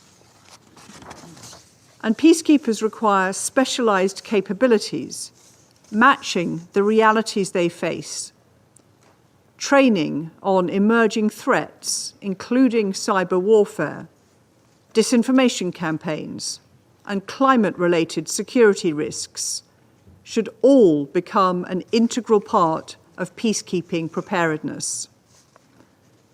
Third, the success of UN peace operations is contingent, as you said, President, on inclusive partnerships. Greater collaboration at the national, regional, and international levels, including with regional organizations and civil society, as well as improved coordination across the UN system, will all improve delivery. A complementary, mutually reinforcing approach to peacekeeping and peace-building activities is also critical. The UK remains a steadfast advocate for strengthening women's participation in peacekeeping, recognising their essential role in building lasting peace. President, to conclude, the UK reaffirms its commitment to UN peace operations. We look forward to discussing how to further support adaptation at the Peacekeeping Ministerial in May. I thank you.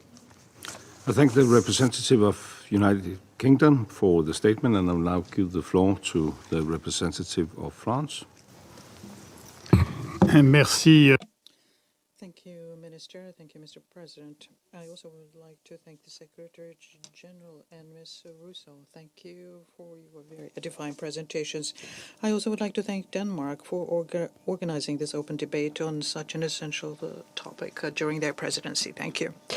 We know that during this time of polarization, of doubt, or even questioning the United Nations, the ability to shoulder the responsibility that the Charter gives to each body in the service of peace is critical.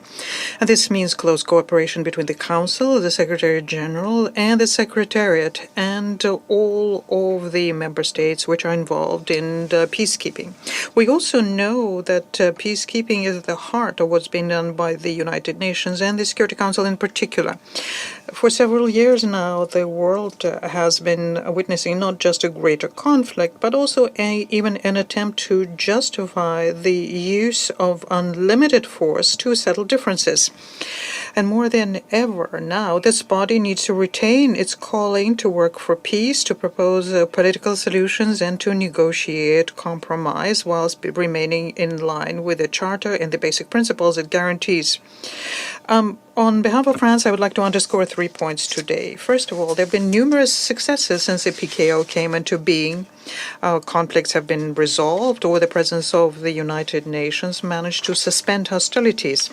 But there are also numerous examples of conflicts or operations which encountered insurmountable difficulties, which put troops in danger or ended in an impasse. We owe to the troops involved, whom I applaud, the conditions of deployment which limit the risks inherent in their missions. We pay tribute to all those who were wounded or killed in operations, and their sacrifice compels us to greater vigilance in defining their role. We need to all of those who trust the UN to show realism and clarity in mandate definition.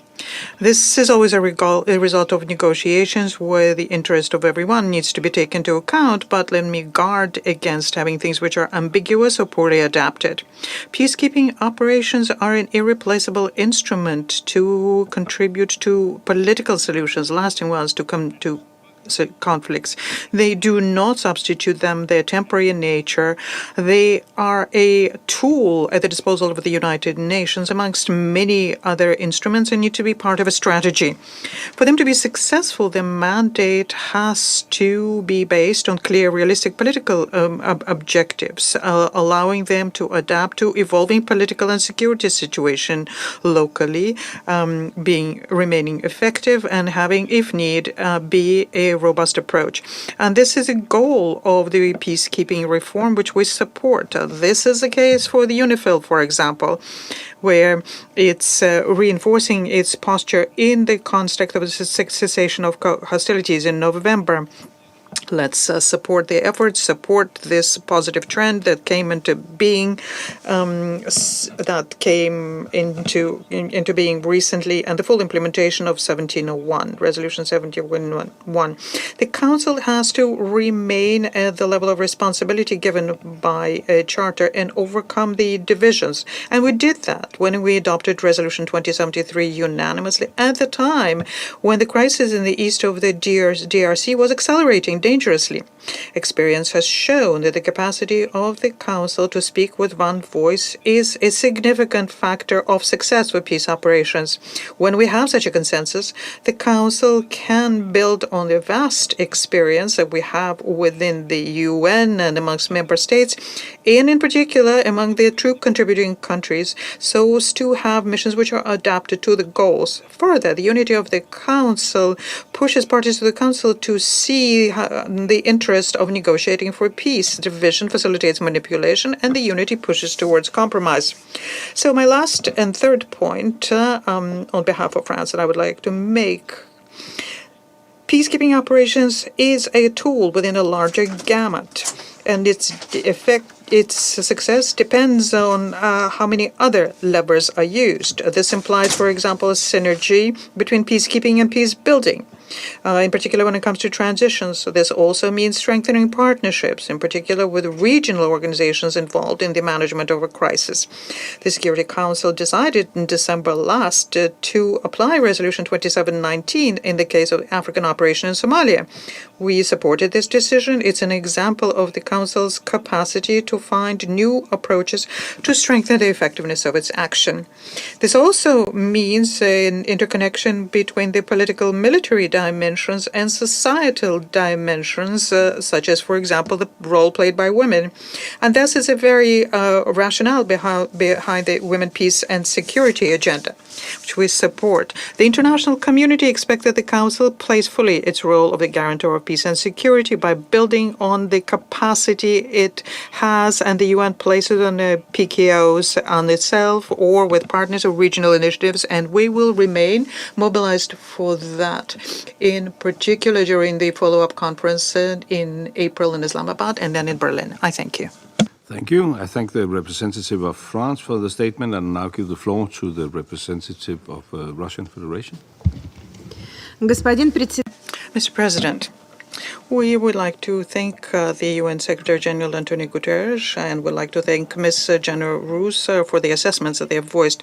And we welcome the high-level representatives at our meeting today.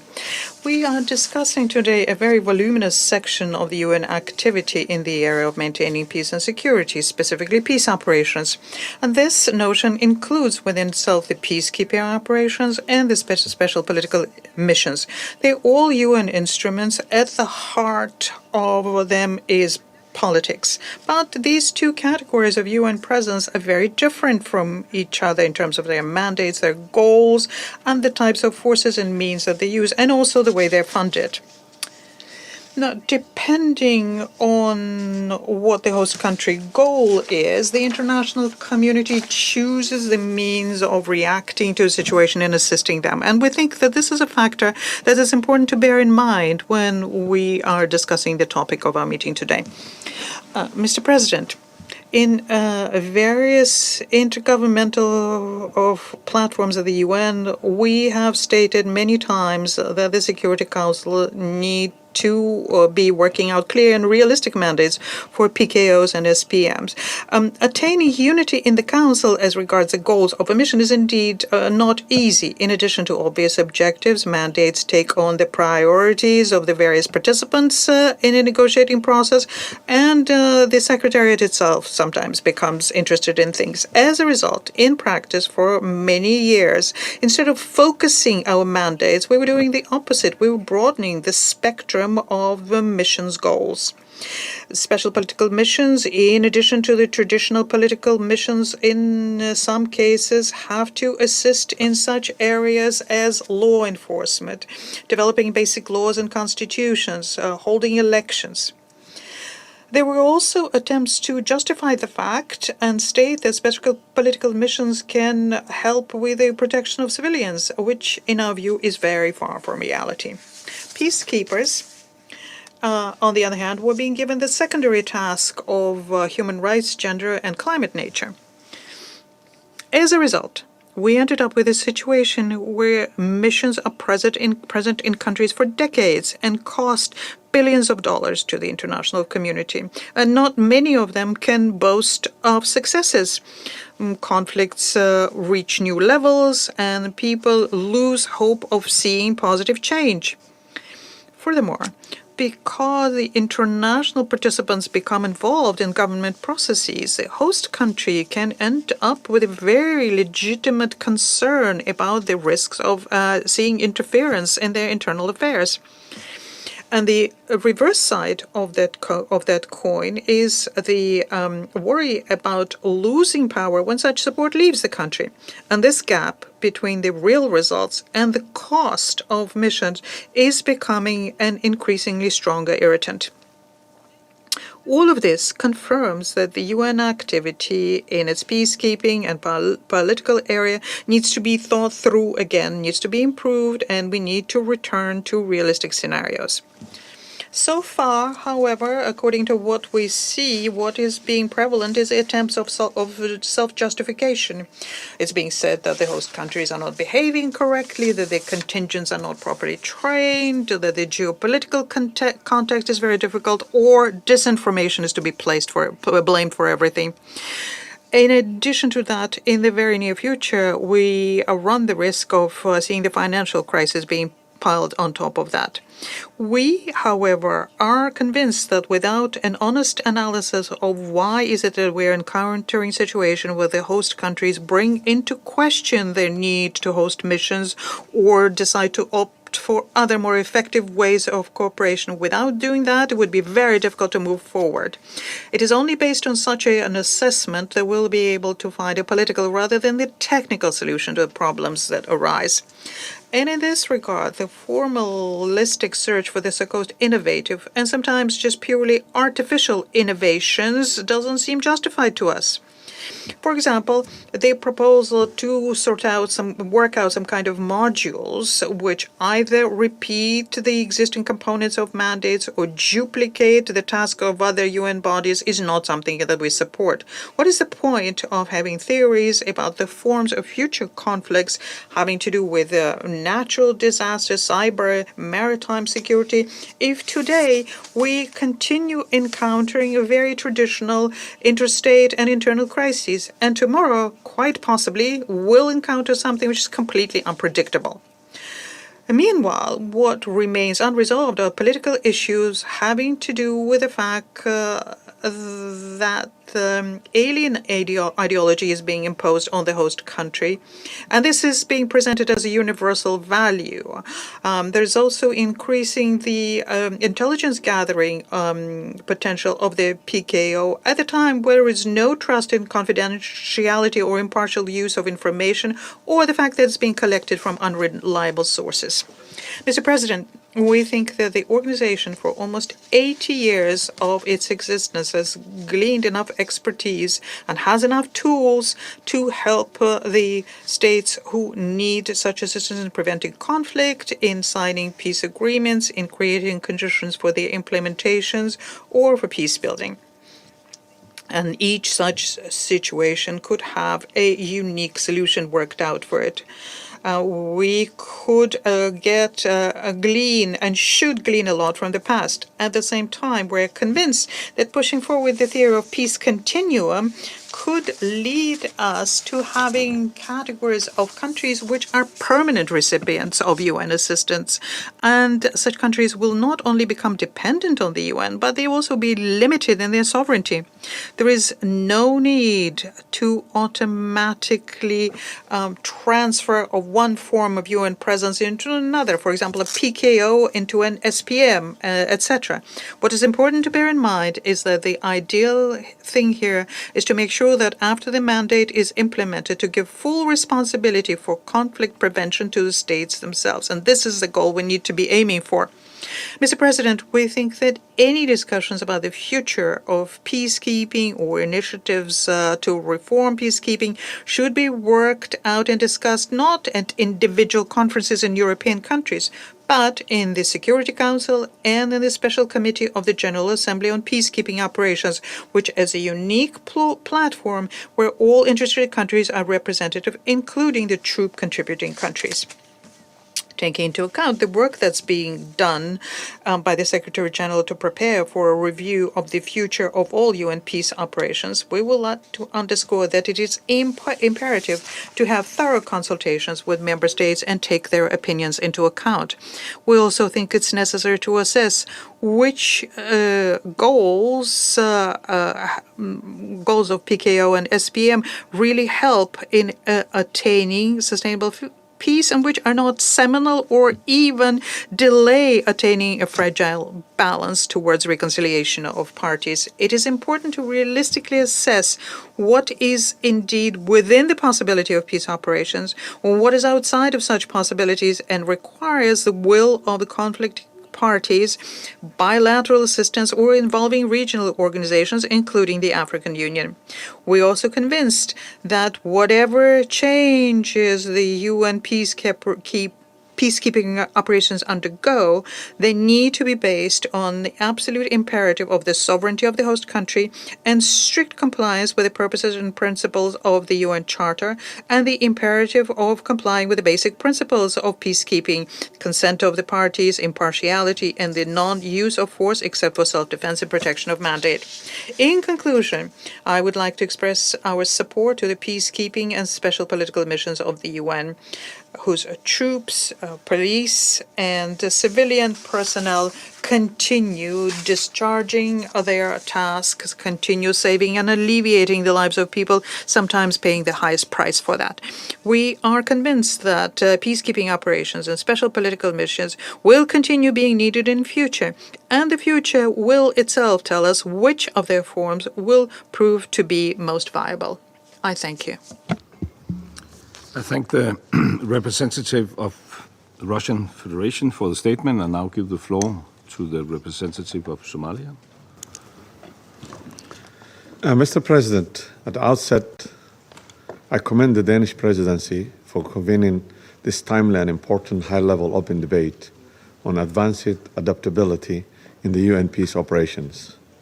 I also extend my gratitude to His Excellency Secretary General, Mr. Guterres, for his insightful remarks, and thanks Ms. Rosso, Director of the Research and International Peace Institute and Head of Brian Ogard Center for Peace Operations, for her contribution. As a broad African nation, we speak from a continent that has both hosted and contributed significantly to the United Nations peace operations for decades. Africa's perspective is shaped by direct experience as a host of peacekeeping missions and as a troop contributing country, as a region that understands intimately the critical importance of effective peace operations.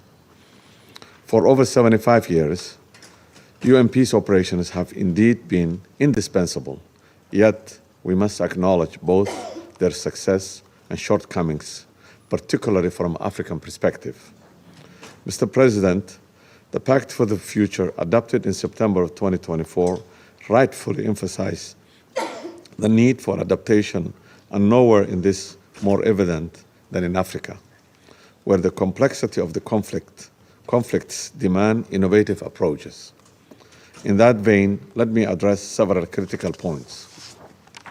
First, our African experience in peacekeeping operations has taught us that success depends on two interlinked principles: clear strategic planning, and operational adaptability. Each peacekeeping mission should have a well-defined objectives and exit strategies from the beginning. These parameters should be designed to accommodate the dynamic nature of the conflict situations. What begins as peacekeeping missions may require a swift transition to peace enforcement or, conversely, a rapid shift toward peace-building initiatives. For example, UN peacekeeping missions in Mali, Sudan, and Democratic Republic of Congo illustrate this crucial intersection between strategic planning and operational flexibility. Second, on the development and the security nexus, our experience shows that sustainable and lasting peace without addressing the underlying development challenges is impossible to achieve. The Silence in the Guns initiative demonstrated how peace, security, and development are intertextual, linked in the African context.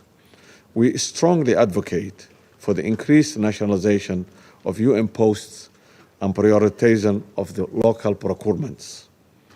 This approach not only builds sustainable local capacity, but also ensures more effective operations while stimulating local economies. The economic multiplier effect of local procurement cannot be underestimated in the post-conflict recovery. Third, on system-wide operations and cooperation, Africa has pioneered innovative partnership between UN and regional organizations, particularly through the UN-AU hybrid operations. Building on the historic adoption of the Security Council Resolution 2719, we must strengthen the partnership between the United Nations and the African Union. This includes predictable, sustainable financing for AU-led peace support operations and enhanced coordination mechanisms. The success of several hybrid operations proves the value of this approach. Mr. President, lastly but not the least, concerning the primacy of politics, we cannot emphasize enough that sustainable peace requires inclusive political solutions. Peace operations must be better aligned with local political processes and reconciliation efforts.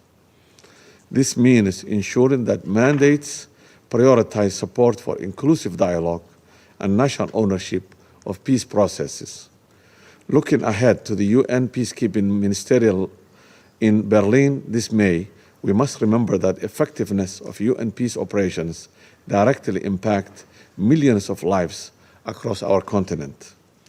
The forthcoming review of UN peace operations presents an opportunity to reshape these missions for contemporary challenges. Mr. President, to conclude, Somalia remains committed to working with the Security Council and all member states to ensure that UN peace operations evolve into more adaptable, effective, and responsive instruments for maintaining international peace and security. I thank you. Thank you to the representative of Somalia for his statement. And now give the floor to the representative of China. Thank you, President.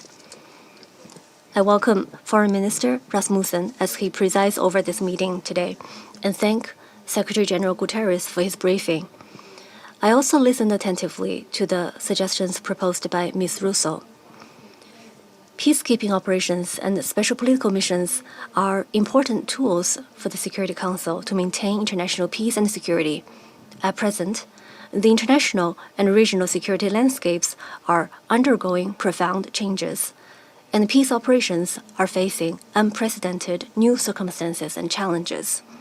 It is necessary for the Council to draw on experience and lessons learned, promptly enhance its adaptability, promptly adjust its way forward.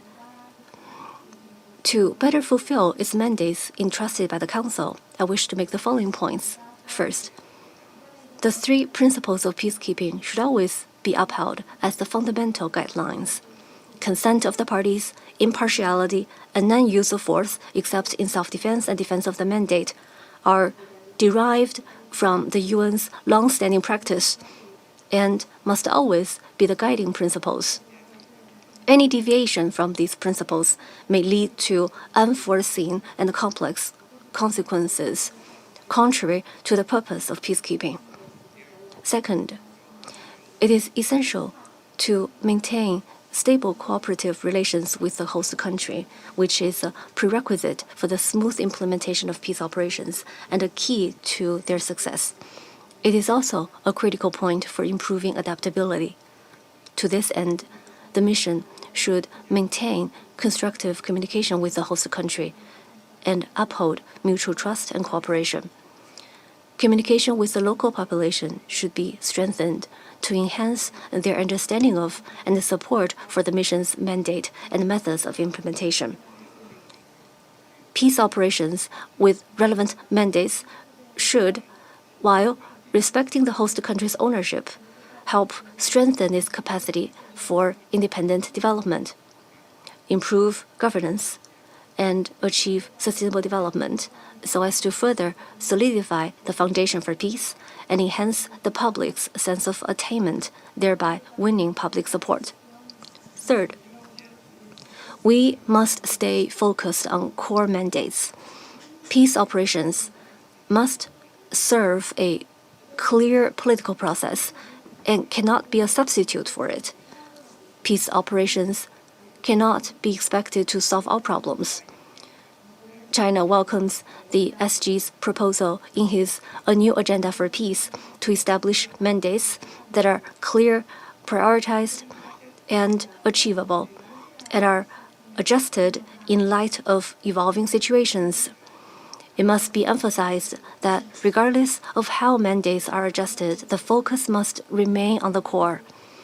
We must put an end to the strange phenomenon where every mandate renewal leads to expansion and prevent the unchecked growth of Christmas tree mandates. Recently, member states are engaged in informal discussions on modular mandates. Whether such mandates can bring about meaningful change is, in our view, a matter that requires further study. Fourth, continued efforts must be made to improve the overall performance of peace operations. The efficient use of resources is a responsibility of peace operations. Therefore, a culture of efficiency should be promoted throughout the entire process to enhance overall performance. Planning should ensure the scientific and rational deployment of forces with clear and feasible strategies for mission transition and withdrawal. In terms of logistics, efforts should be made to diversify procurement channels and improve cost effectiveness. On the financial front, strict fiscal discipline must be maintained to prevent waste and ensure transparency and accountability. Additionally, the empowering role of new technologies should be actively and soundly leveraged to enhance the performance of PKOs. Fifth, the unique role of regional organizations must be brought into play. The continued development of partnerships between the UN and regional organizations is conducive to leveraging regional strengths to address regional issues. China supports the deepening of UN-AU cooperation and supports the provision of sufficient, predictable, and sustainable funding for AU-led peace operations. We look forward to the early and full implementation of Council Resolution 2719. In other regions, we should explore reasonable, feasible, and effective cooperation models based on local realities rather than simply replicating other models. President, achieving world peace is a common aspiration of all nations and the unwavering pursuit of China. As the second largest financial contributor and a major troop contributor to UN PKOs, China has consistently provided all-around support for UN peace efforts. through concrete actions, actively fulfilling its responsibilities in maintaining international peace and security. This year marks the 35th anniversary of China's participation in UN PKOs. To date, China has taken part in 25 UN peacekeeping missions, dispatching a total of over 50,000 peacekeepers. Looking ahead, China will continue to be a supporter and a participant of UN PKOs and make greater contributions to global peace and development. Thank you, President. Thank you. I thank the representative of China for the statement, and now give the floor to the representative of Sierra Leone. Thank you, Mr. President, Your Excellency Lars Løkke Rasmussen, Minister of Foreign Affairs of Denmark.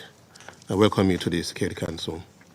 Sierra Leone commends Denmark's presidency for convening this important and timely open debate to advance fresh thinking and a forward-looking vision on United Nations peace operations.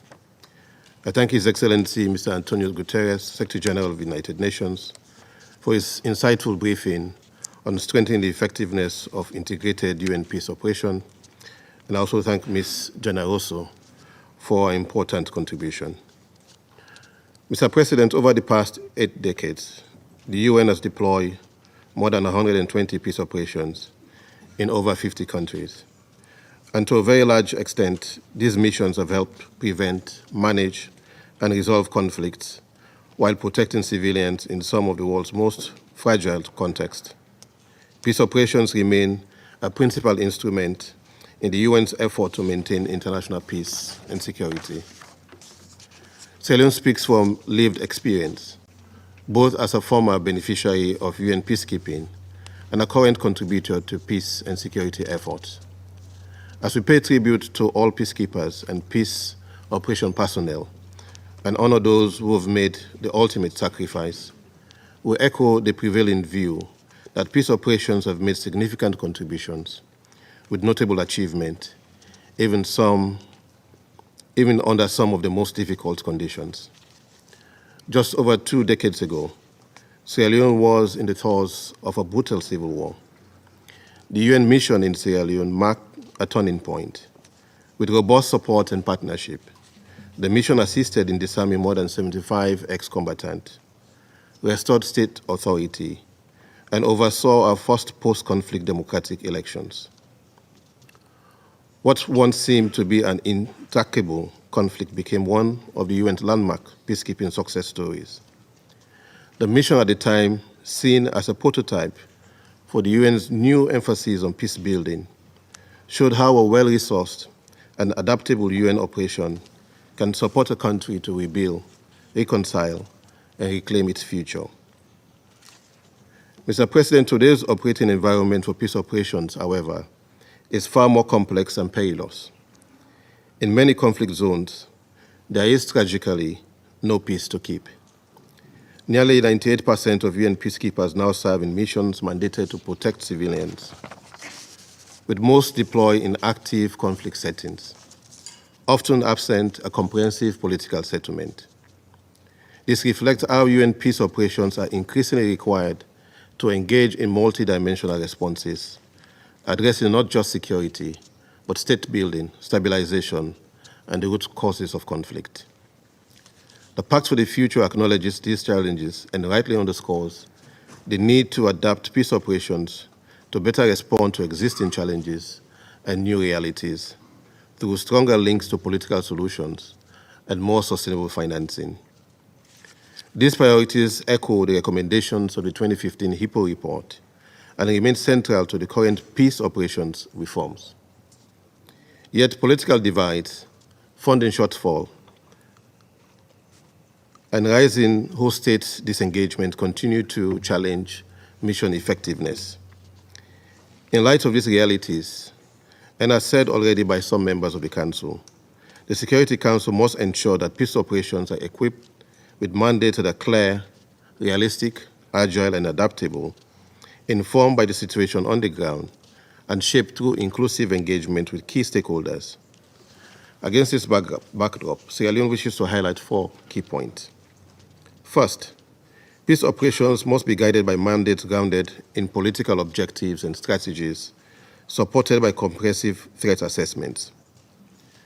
In a polarized global landscape marked by geopolitical tensions, resource competition, and shifting alliances, peacekeeping must be deployed as part of a broader political effort aimed at sustainable peace. Mandates should be outcome-oriented and linked to political processes and peace-building efforts. They should also leverage the convening role of the Peacebuilding Commission and the capacity of UN country teams. A successful peace operation must lead to long-term investment in reconciliation, recovery, and development. Regular reviews and adaptive planning, including well-defined exit strategies and transition plans, should be built into mission mandates.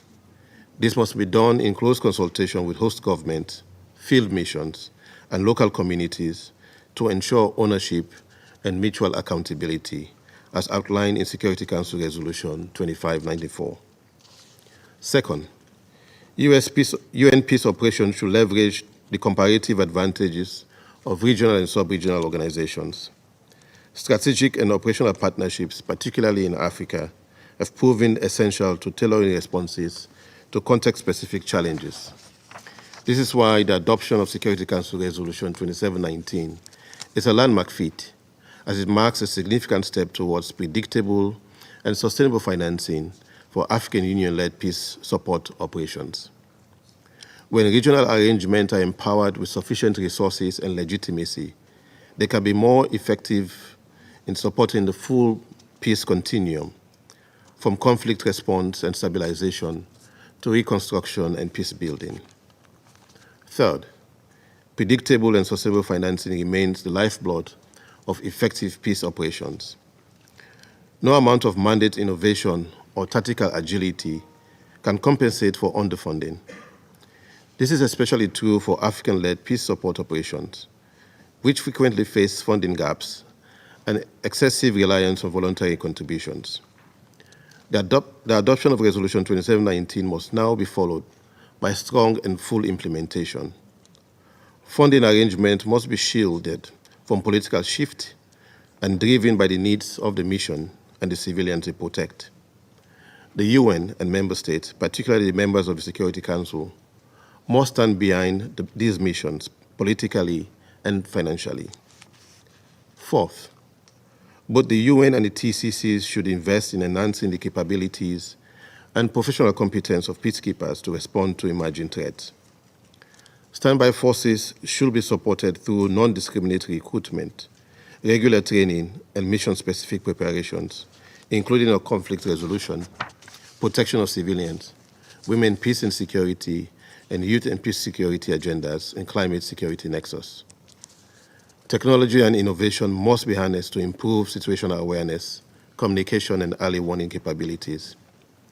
Peacekeepers must deploy with the appropriate equipment, tools, and skills to respond to modern challenges, including transnational terrorism, violent criminal activities by gangs, where the lines between peacekeeping and peace enforcement is increasingly blurred.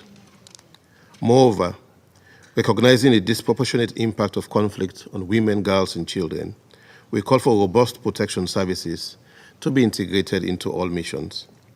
This includes full implementation of the Secretary General's bulletin on PSEA and stronger accountability mechanisms. Women and youth must also be central to peace processes, transitional justice, and local peace-building efforts. Mr. President, addressing the rising mistrust and resistance towards peace operation requires that missions operate transparently and uphold the highest standards of conduct.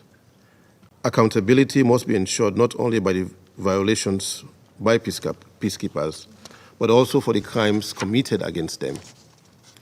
Strengthening triangular cooperation among the UN, TCCs, and host states is key to advancing implementation of Resolution 2589. In conclusion, Sierra Leone reaffirms its commitment to the UN Charter and the principles of effectiveness, responsible, and transformative peacekeeping. We will continue to contribute to shaping the future of peace operations, grounded in solidarity, partnership, and people-centered strategies.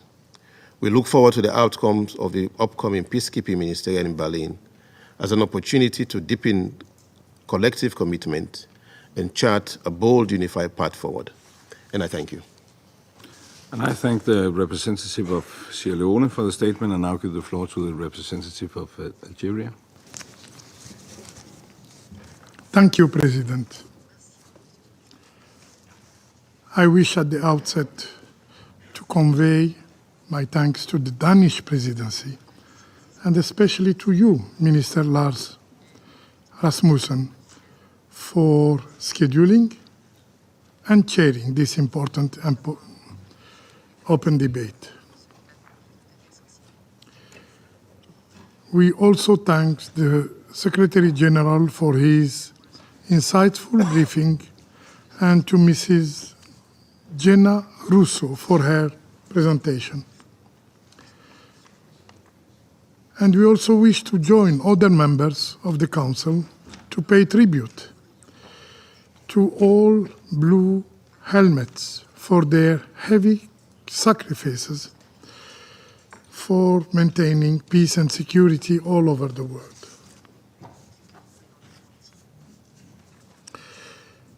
We consider this ongoing debate on the future of UN peace operations and their adaptability as an important matter for our Council and for also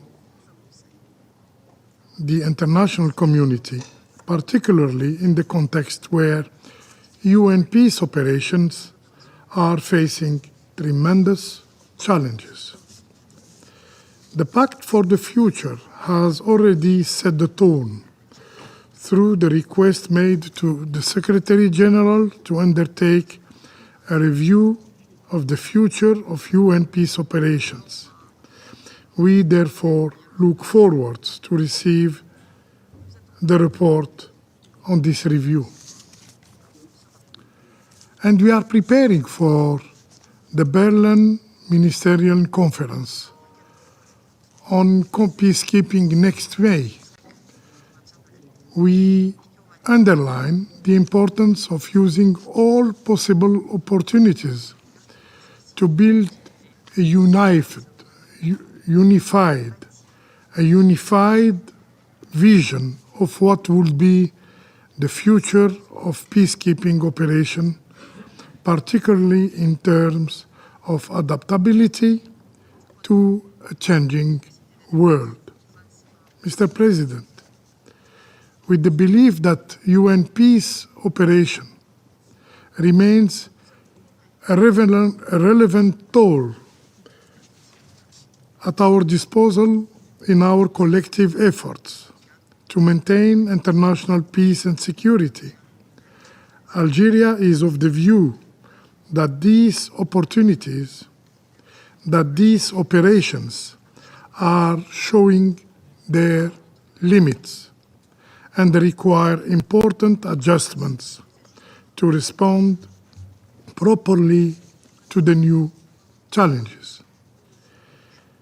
In this regard, I wish to highlight the three following points.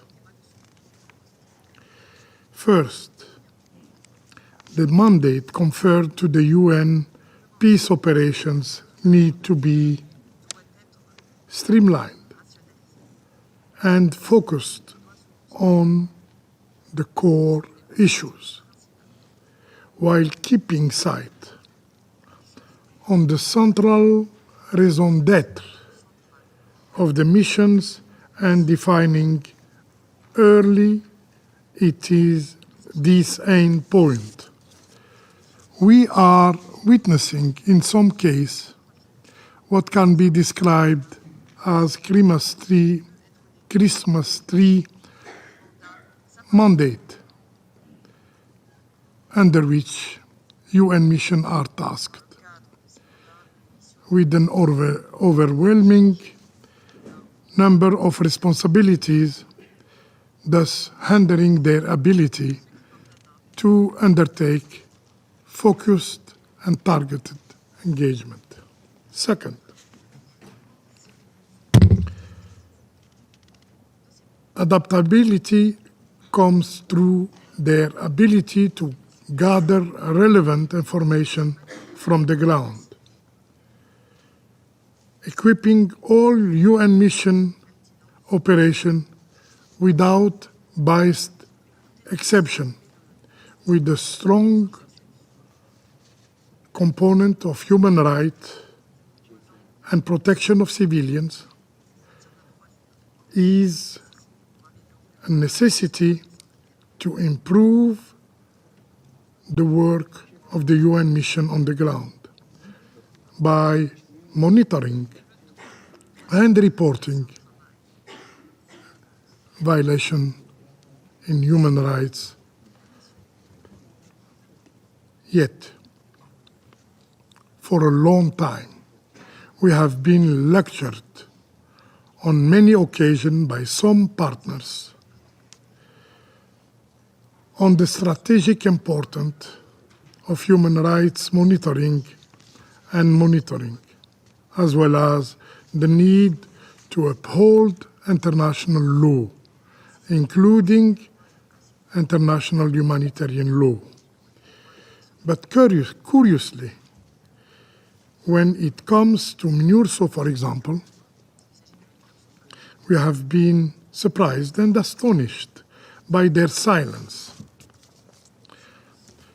This attitude sent the message, the signal that MINURSO, as a strange exception among all UN peace operations deployed in Africa, should simply turn a blind eye to the human rights situation in the territory of Western Sahara. Third, partnerships are essential to advance the adaptability of UN peace operations.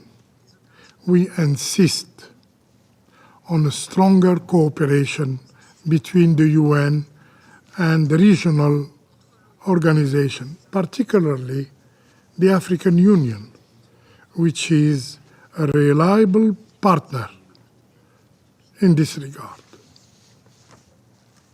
The general belief in Africa is that the adoption of Resolution 2719 marked an important first step towards the full access to UN-assessed contribution for a EU-led peace support operation.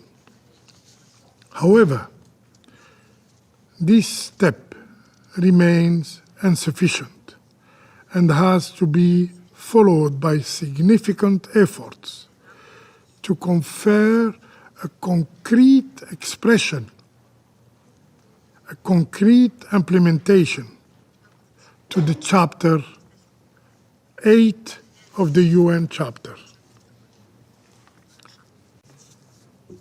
The upcoming discussion on the financing of the AWSOM should be sized to send the right signal, and the implementation of a hybrid model of Resolution 2719 for this first case in Somalia seems to be, for the time being, the only viable solution. Fourth, adaptability comes through further promoting political solution and injecting peace-building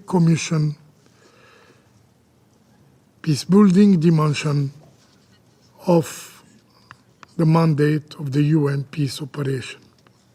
It is essential that UN peacebuilding operation uphold the primacy of dialogue, respect of human international law and the right of self-determination of people under foreign occupation as part of the political efforts on the ground. Also, building national institutions and aligning with national priorities in close cooperation with the host country must guide the work of the UN operations. To conclude, I wish to reiterate Algeria's commitment to support the work of the UN peace operation by putting at the disposal of the UN and the international community its expertise in the maintenance of international peace and security. I thank you. I thank the representative of Algeria for the statement, and I will now give the floor to Her Excellency Ms. Beate Meinl-Reisinger, Federal Minister for European and International Affairs of Austria. Thank you very much, Mr. President, Excellencies, dear colleagues, ladies and gentlemen. It is an honor to participate in this really interesting and high-level debate, to hear all the contribution, and I have the honor to address this Council against the backdrop of a changing world. A world where the fundamental principles of our international order are increasingly challenged, and a world full of uncertainty, growing insecurity, and ever greater humanitarian needs. We have seen this in Ukraine, with Russia waging an illegal and unprovoked full-scale war of aggression against its neighbor, violating the charter of this organization and causing years of suffering for the entire population. As I witnessed 10 days ago in Kiev myself, Ukrainians want and deserve peace. But it must be a comprehensive, a just and lasting peace based on the principles of the UN Charter and international law. It must not be a peace dictated by the aggressor or a third actor. Vienna will always be ready to serve as a hub for dialogue to bring about such a peace. This growing insecurity is not confined to Europe. We see it unfolding across the world, including in the Middle East, where the horrific terrorist attack by Hamas on Israel on October 7, which I strongly condemn, has plunged the entire region further into a devastating conflict. All the innocent victims of this conflict deserve our empathy. Tens of thousands have been killed, and Gazans are suffering in a humanitarian situation that can only be described as a catastrophe. Many hostages are still held illegally in horrendous conditions by Hamas. The Middle East needs a comprehensive, just and lasting peace based on the two-state solution in accordance with relevant UN Security Council resolutions, where two democratic states, Israel and Palestine, live side by side in peace within secure and recognized borders, and with Gaza as an integral part of the Palestinian state. We also see the horrors of conflict in the Democratic Republic of Congo and in Sudan, where ongoing violence has triggered a humanitarian crisis of unprecedented dimensions. Or in Haiti, where criminal gangs have pushed the whole country to the brink of the abyss. In Afghanistan, where women and girls are denied their basic rights. And we see it when political, economic, and ideological tensions divert our attention from the existential threats of our time, the climate crisis and unchecked artificial intelligence with sustainable development becomes an afterthought. Excellencies, ladies and gentlemen, we cannot accept living in a world where the powerful take what they can and the weak suffer what they must. We must uphold the principles of the rule of law. We must protect the international rules-based system that was built on the ashes of World War II after the horrors of the despicable crimes of the Holocaust. In today's world, we need this organization more than ever, and the members of these councils bear a special responsibility in this regard. Let me allow to quote Spider-Man. great power comes with great responsibilities. This is why I came here, only 3 weeks after taking up office as Austria's foreign minister, to reaffirm our support for the United Nations and effective multilateralism, for a world where might doesn't make right, but where the rule of law prevails. It is the world's best hope to safeguard our common future and the individual freedom of each and every one. Excellencies, ladies and gentlemen, no organization is perfect. I therefore support the efforts of Secretary-General Guterres to make the UN fit for purpose. Reform, yes. Replace, no. That is why we must all together work hard to deliver on the promises of the UN Charter. Peace operations are no exceptions, but they are and will remain a fundamental building block of multilateral crisis management. As a contribution to international peace and security, 100,000 Austrians have served as peacekeepers around the world since 1960, including with UNIFIL in Lebanon, in the Western Balkans and in Africa, helping to protect civilians, maintain peace and monitor ceasefires. And we will continue to be a reliable partner in this regard. To adapt peace operations to the challenges of our time, and we heard a lot about it, the UN must have a flexible toolbox of peace operations. First, we must adopt a holistic approach to peace. Peace is not simply the absence of hostilities, but it is about building just, inclusive and prosperous societies and sustainable social fabrics. This entails addressing the underlying factors of conflict, such as access to scarce resources, inequalities, poverty, climate change, and human rights violations. Increasing protectionism will fuel such conflict potential. We must also never view peace merely through the eyes of men. Instead, we must fully and meaningfully involve women and girls in all stages of peace process. Second, peace operations can only be successful if there are underlying political solutions. They can only keep peace where there is a peace to keep. Austria has always prioritized dialogue and mediation in its foreign policy. We will continue to offer our good offices. Vienna is one of the UN headquarters and will remain a place to forge peace and foster dialogue, including by facilitating talks behind closed doors. Third, Austria advocates for a new system of networked multilateralism through strengthened partnerships.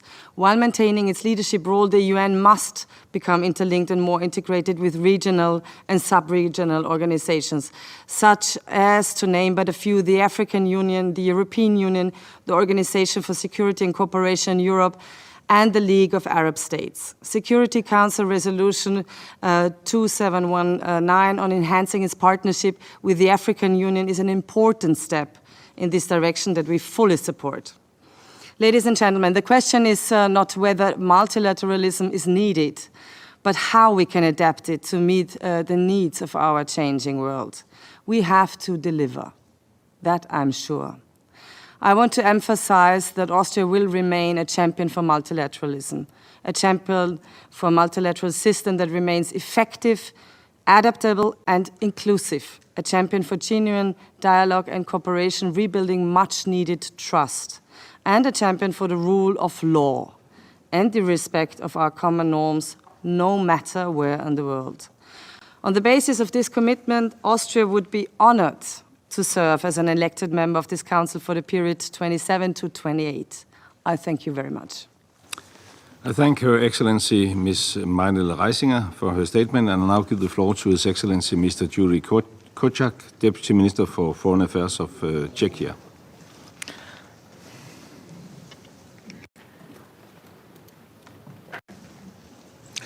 Thank you, Mr. President. Excellencies, distinguished members of the Security Council, distinguished guests. Czechia aligns itself with the statement presented on behalf of the European Union and wishes to add the following remarks in its national capacity. I would like to thank Denmark for the opportunity to contribute to ensuring that UN peace operations can effectively respond to current challenges, Adapting these operations to new realities is crucial for their success and long-term contribution to stability and security in crisis areas worldwide. Peacekeeping mandates must be clearly defined, yet flexible enough to respond to shifting security and political situations. Every operation should be part of a broader diplomatic strategy rather than a standalone security measure. We therefore support integrating peacekeeping with the diplomatic processes to ensure that military and civilian components contribute to long-term political solutions. Czechia has actively participated in past UN missions, including in deployment of dedicated units. We aim to continue our military and police participation while strengthening our role in strategic planning, mission evaluation, and civilian expert support, which are essential for sustaining peace. Czechia emphasizes these following principles. First, strong coordination with regional partners. Coordination with the African Union, the European Union, and others must be systematic, practical, and based on sharing of resources, expertise, and information. Improved coordination will ensure stronger political and operational support. Second, flexible mandates. Regular assessments and adjustments are essential for peace operations to respond effectively in real time. Static, overly rigid mandates hinder effective peace strategies. Third, building local capacities. Stability requires more than security stabilization. Peace operations must support the rule of law, improve governance, and promote participation and inclusive administration to sustain peace after international forces withdraw. Fourth, combating harmful information. Distrust in peacekeeping often results from manipulated information. The UN should strengthen strategic communication, direct engagement with communities, and international campaigns to enhance trust and legitimacy. Fifth, strong commitments to WPS agenda. In order to achieve lasting peace, it is essential to guarantee full, equal, meaningful and safe participation of women in peace-building and peacekeeping efforts. In addition, Czechia also joined the statement delivered on behalf of the Group of Friends on Climate and Security. We stand ready to contribute to more effective, adaptable, and strategically integrated peace operations. Through joint efforts, we can ensure that UN missions remain relevant and effective tools for maintaining international security. Thank you. I thank His Excellency Mr. Kozak for his statement, and I now give the floor to the representative of Kazakhstan. Madam President, I thank the Danish presidency for highlighting new approaches to peacemaking and peacebuilding. Kazakhstan is deeply committed to enlarging its contribution to UN peacekeeping. In March 2024, Kazakhstan deployed its first national peacekeeping contingent to the United Nations Disengagement Observer Force. Recently, the Parliament of Kazakhstan has approved the deployment of 130 military personnel in Lebanon, Cyprus, Western Sahara, the Central African Republic, the Democratic Republic of Congo, South Sudan, Abyei, and the Middle East. UN peace operations now face heightened risks from asymmetric warfare, urban conflict, and terrorist threats, which endanger peacekeepers, civilians, and humanitarian workers. A dedicated intelligence unit is essential to enhance situational awareness, risk assessment, and proactive decision-making through drones, satellite imagery, and AI-powered analytics. Equally crucial is the establishment of UN Rapid Reaction Force with pre-identified troops and logistical support ready to deploy within 72 hours during crisis.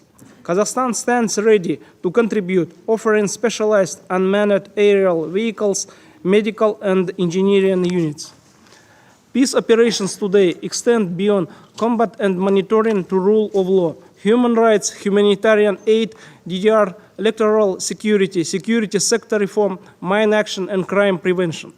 mission mandates must remain clear, flexible, and adaptable to evolving situations, ensuring smooth transitions from peacekeeping to peacebuilding. Stronger regional partnerships with organizations such as SCO, CSTO, European Union, and the African Union can leverage their expertise, legitimacy, and operational presence. Kazakhstan Peace Operations Center collaborates with the UN Regional Center for SDGs in Central Asia, where 18 UN agencies help train peacekeepers in political, development, and humanitarian dimensions. We prioritize preparing peacekeepers to be politically astute, people-oriented, and culturally aware, ensuring meaningful engagement with local communities, leaders, and civil society. Training must address both combat threats like terrorism and cybercrime, and the broader responsibilities of modern peacekeeping. Kazakhstan is also committed to the women, peace, and security agenda, increasing women's participation in peacekeeping to enhance mission effectiveness. To sustain operations and consolidate gains, we call for predictable long-term financing. Enhanced oversight, accountability, and independent investigations are essential to ensure integrity, enforce discipline, and maintain community trust. Kazakhstan remains committed to working with international partners to develop strategic solutions for present and future challenges in an evolving world. Thank you. Thank the representative of Kazakhstan, and I now give the floor to His Excellency Mr. Sein Dango, Director General of the Department of International Relations and Cooperation of South Africa. Madam President, we take this opportunity to congratulate Denmark on presiding over the Security Council for this month. We commend the Danish presidency for convening this timely high-level open debate to continue the discussion on advancing adaptability in current and future United Nations peace operations, which we all agree are at an inflection point. South Africa thus aligns with the statement delivered by Uganda on behalf of the Non-Aligned Movement. We also express our gratitude to Secretary General Antonio Guterres for his impassioned briefing about the ongoing efforts of the United Nations peace operations, particularly peacekeeping operations in promoting international peace and security. Excellencies, the United Nations peace operations remain relevant and a key mechanism for the maintenance of international peace and security amid myriad and at times multifaceted global security challenges. These challenges necessitate multilateral responses to improve the performance and effectiveness of peace operations. Our task is to work as a collective to devise new strategies and innovative approaches as and when necessary to address transient and perennial challenges that may impact peace operations. For this reason, South Africa wishes to share the following views. The effectiveness and success of peace operations is contingent primarily on the nature of the mandates decided by the Security Council and the political will of parties to the conflict. It is vital that the mandates of peace operations are not only realistic and achievable, but have clear strategic objectives that take into account the operational environment. Given that the consent of host states is a key tenet in UN peace operations, it is essential that the demands of host states are considered in the decision-making and implementation of mandates. Deployments by regional and sub-regional organizations, such as the African Union and the Southern African Development Community, if authorized and supported accordingly by the UN, could offset the limitations of UN peacekeeping operations and complement the role of the organizations in maintaining peace and security. This has been demonstrated by AMISOM, ATMISA, OSOM, amongst others. In this regard, we look forward to the institutionalization of such partnerships between the UN and regional arrangements and the accelerated implementation of Security Council Resolution 2719. The Security Council should draw upon its wealth of experiences, lessons learned, and best practices from previous and current peace operations when mandating new operations in response to new realities. We believe that past experiences provide a firm foundation for the elaboration of adaptable and nimble peace operations that are fit for purpose. The review of the Secretary General of all UN peace operations requested in the Pact for the Future is pivotal in providing additional guidance to member states and other relevant stakeholders on the future of all UN peace operations, both special political missions and peacekeeping operations. Recent drawdown and withdrawal of some peace operations have highlighted the need for early contingency planning and integrated approaches to transitions. There is a strong desire for the mainstreaming of tailored peace-building activities throughout the continuum of peace operations. This approach will assist the host states to sustain peace after the withdrawal of peace operations. In the advent of rapid technological developments, it is inevitable that peace operations would need to leverage on relevant technologies to enhance their operations. This cutting-edge approach would require not only relevant technologies, but requisite skilled personnel across the geographic spectrum where the UN has a peace operations footprint. Fundamentally, adequate and sustainable resources must be availed for peace operations to continually adapt and be effective. The recently launched UN80 initiative, which advocates for a culture of efficiency across the UN, including cost containment, should take into account the demands from host states and the ever-expanding functions of the UN peace operations. To conclude, Madam President, we maintain that the prevention of conflict remains the most cost-effective way of maintaining and sustaining global peace and security. Ultimately, the adaptability of peace operations will depend on the unity of the Security Council. For our part, South Africa will continue to actively participate in relevant fora to strengthen UN peace operations. I thank you. I thank His Excellency Mr. Dango for his statement. I wish to remind all speakers to limit their statement to no more than 3 minutes in order to enable the Council to carry out its work expeditiously. The flashing light on the microphone will prompt speakers to bring their remarks to a close after 3 minutes. I now give the floor to the representative of Indonesia. Thank you, Madam President, for convening this important meeting, and I also thank the Secretary General and the briefer for their insights. Peacekeeping operations embody the core spirit of the UN Charter, our collective commitment for lasting peace. It bridges the transition from conflict to peace, becoming the beacon of hope for affected communities. Yet, peacekeepers are often taken for granted, with increasingly complex mandates and growing expectations, often not matched by the resources and support they deserve. As global security situation evolves, we must all better invest in peacekeeping operations to ensure that the UN peacekeeping remains credible, effective, and responsive in responding to new realities and complex challenges. This requires a UN peacekeeping that is better fit for purpose, better fit for challenges, and better fit for success. And allow me to briefly elaborate on this. First, on striving for a better fit for purpose UN peacekeeping. This requires clear, realistic, and achievable mandates, not one that overburdens with auxiliary tasks that often disconnect with core challenges on the ground.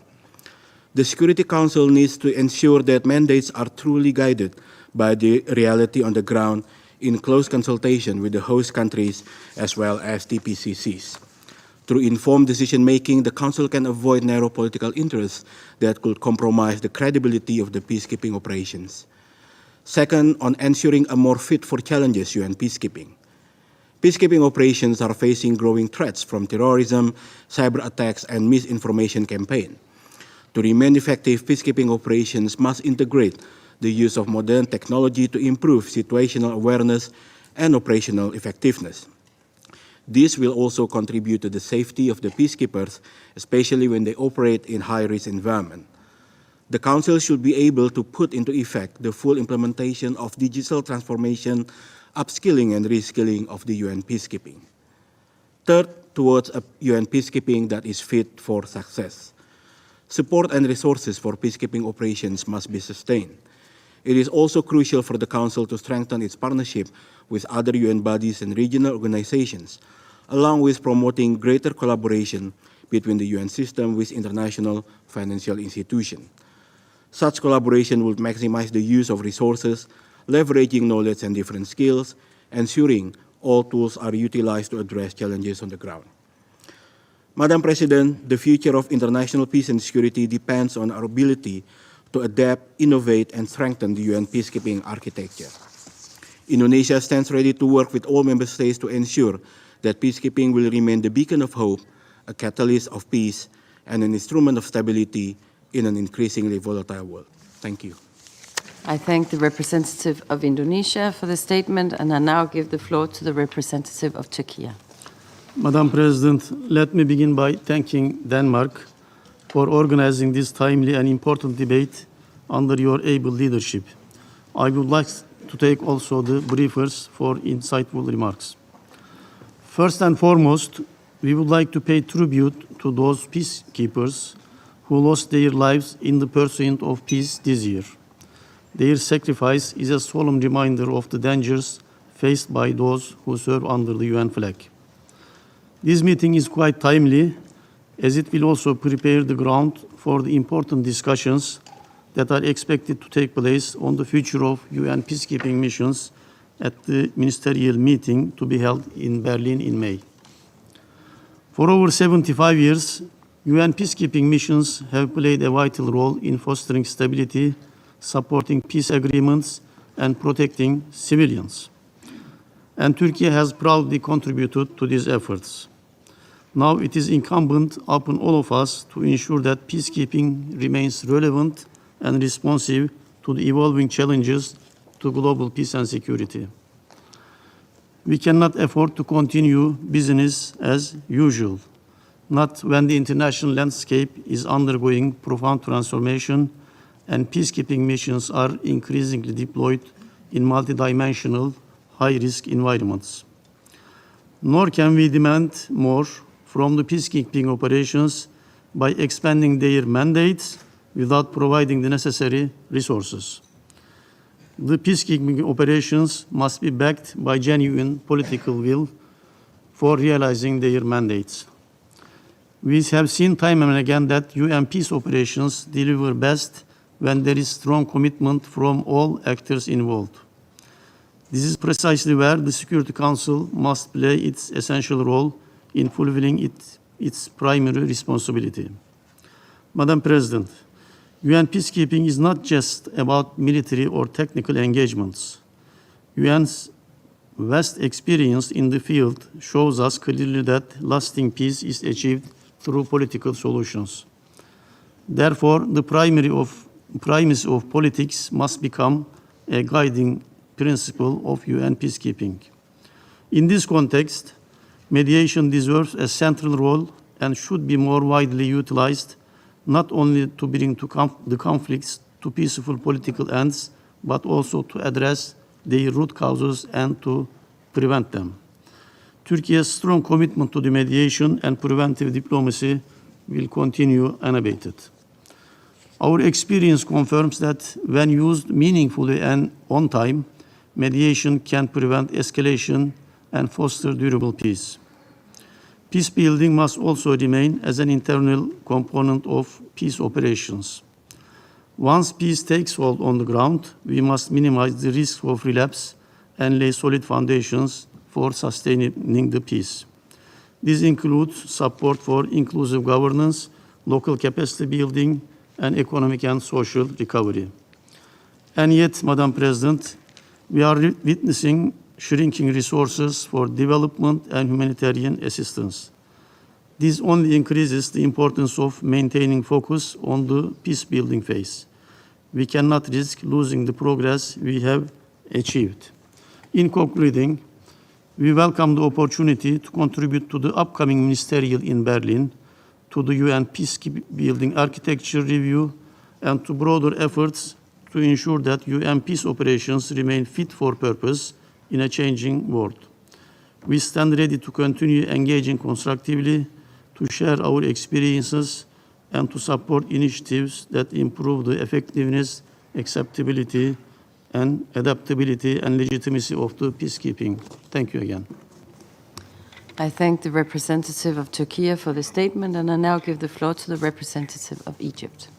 Thank you very much, Madam President. Egypt aligns itself with the NAM statement to be delivered by Uganda later in the day. And I express deep appreciation to my dear friend Jenna for the excellent briefing. As one of the top troop and police contributing countries, in addition to being one of the co-facilitators for the upcoming peace building review, Egypt reaffirms that peace operations are still UN effective tools in the promotion and maintenance of international peace and security. However, we acknowledge the persistent challenges and rising threats in this regard. And therefore, we believe that there is a need for the upcoming UN review for peace operations mandated by the Pact of the Future to focus on a dynamic, resourceful, and collaborative approach that shall enhance the adaptability of peace operations, especially through the following. 1. The Security Council must strive to draft clear, focused, sequenced, prioritized, realistic, and achievable mandates. In addition, the UN should ensure increasing investment in adequate capabilities for missions to handle complex, multifaceted threats, including human, logistical, and financial resources. In this context, we look forward to the upcoming Berlin Peacekeeping Ministerial Meeting as an opportunity to discuss the future of peacekeeping and how to make it more adaptable in addition to addressing capability gaps. 2, we are concerned with the continued challenges facing the financing of UN peace operations and insist that all member states have the duty to fulfill their financial contribution in full, on time, and without conditions to ensure the sustainability and success of peacekeeping efforts. 3, there is a need to work on building trust and partnership with host countries and fostering national and local ownership and leadership. In addition to managing expectations with regard to the nature and objectives of mandated peace building activities that the UN peace operations can undertake throughout the life cycle of a mission, through robust strategic communication strategies, in order to be able to face the widespread misinformation, disinformation, and hate speech targeting peacekeepers globally.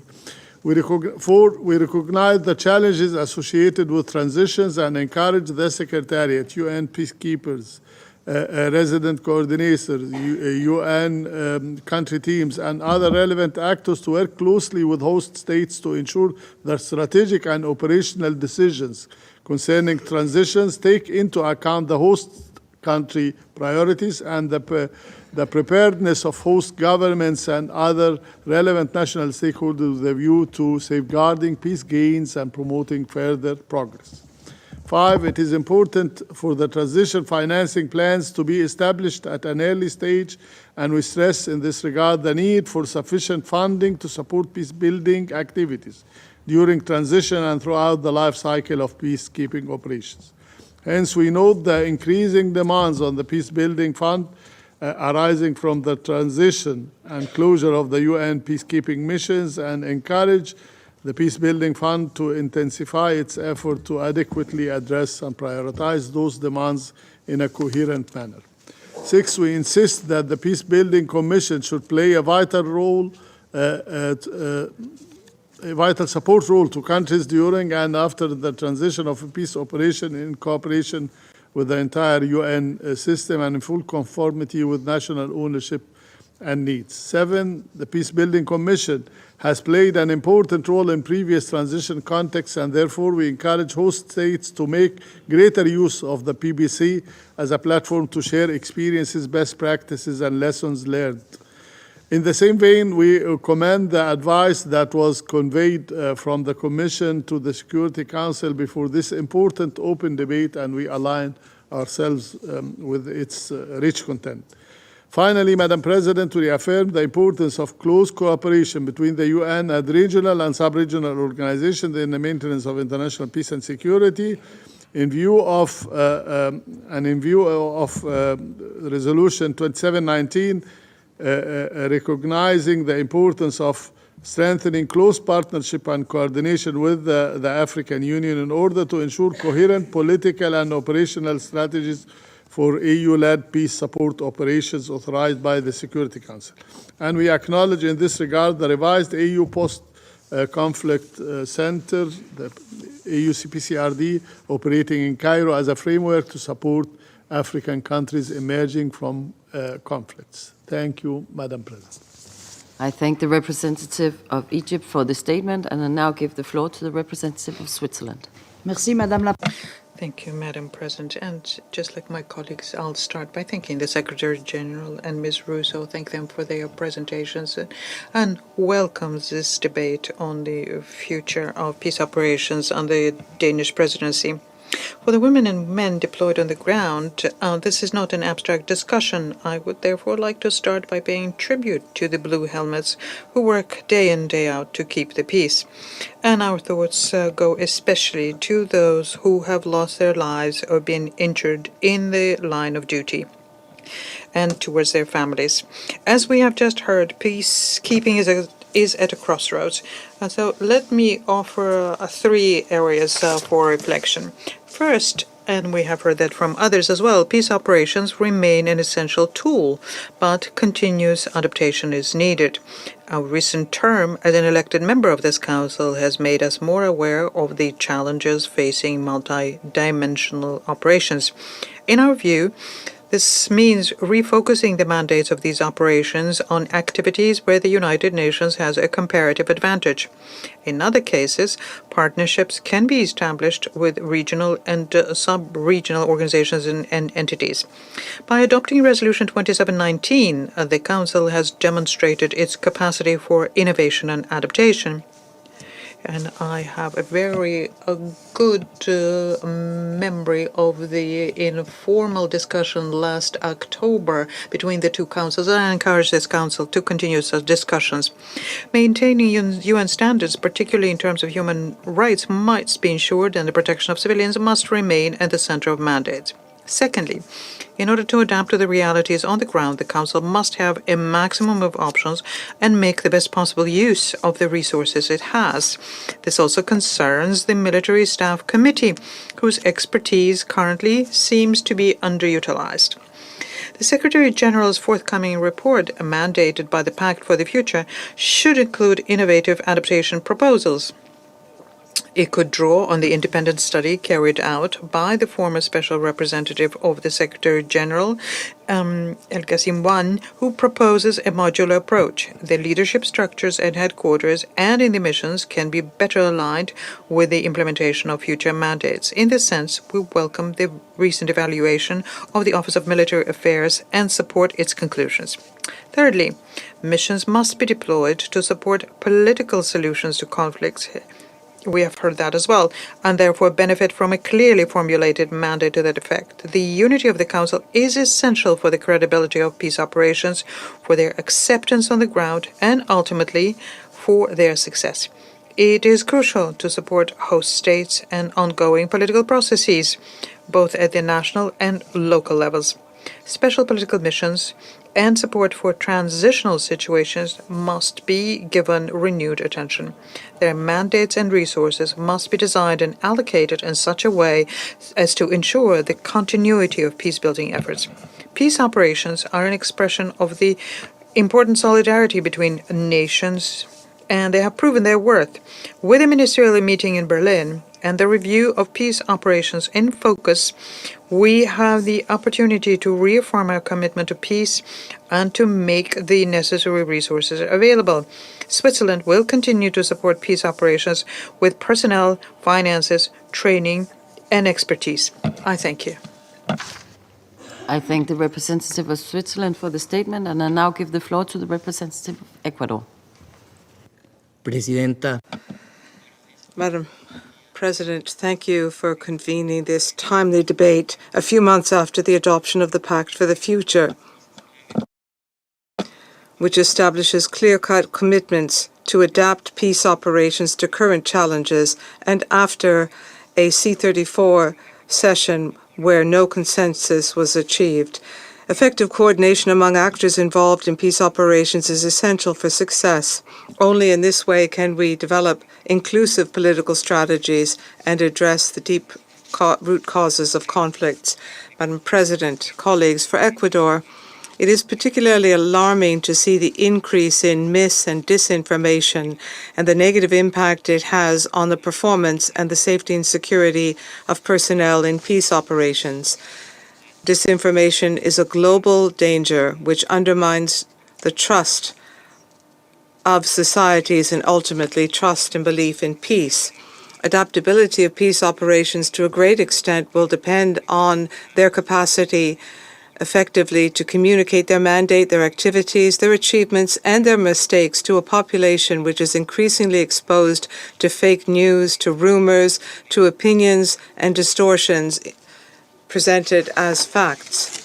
Strategic communications are and will continue to be essential for managing expectations, for countering lies, and for promoting trust between peace missions and local communities where these missions are deployed.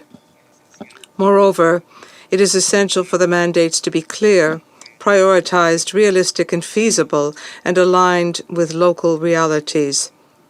This case-by-case approach is essential for defining strategic objectives and for clearly prioritizing mission tasks.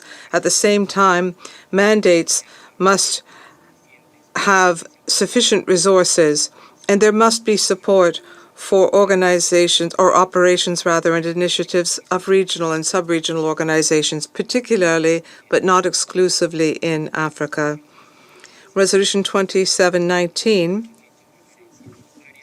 to which a number of delegations have referred, adopted during the Ecuadorian presidency in the Council in December 2023, is a step in this direction. Innovative initiatives such as the Multinational Security Support Mission in Haiti, authorized in 2023 pursuant to Resolution 2699, must also have coordination mechanisms with the UN. This should include the provision of resources, and mandates must be focused on the ultimate goal, which is to ensure safety and security for the population. Finally, Madam President, in these mandates, we must bear in mind the danger of transnational organized crime to peace missions. Organized crime is often the economic foundation in conflicts.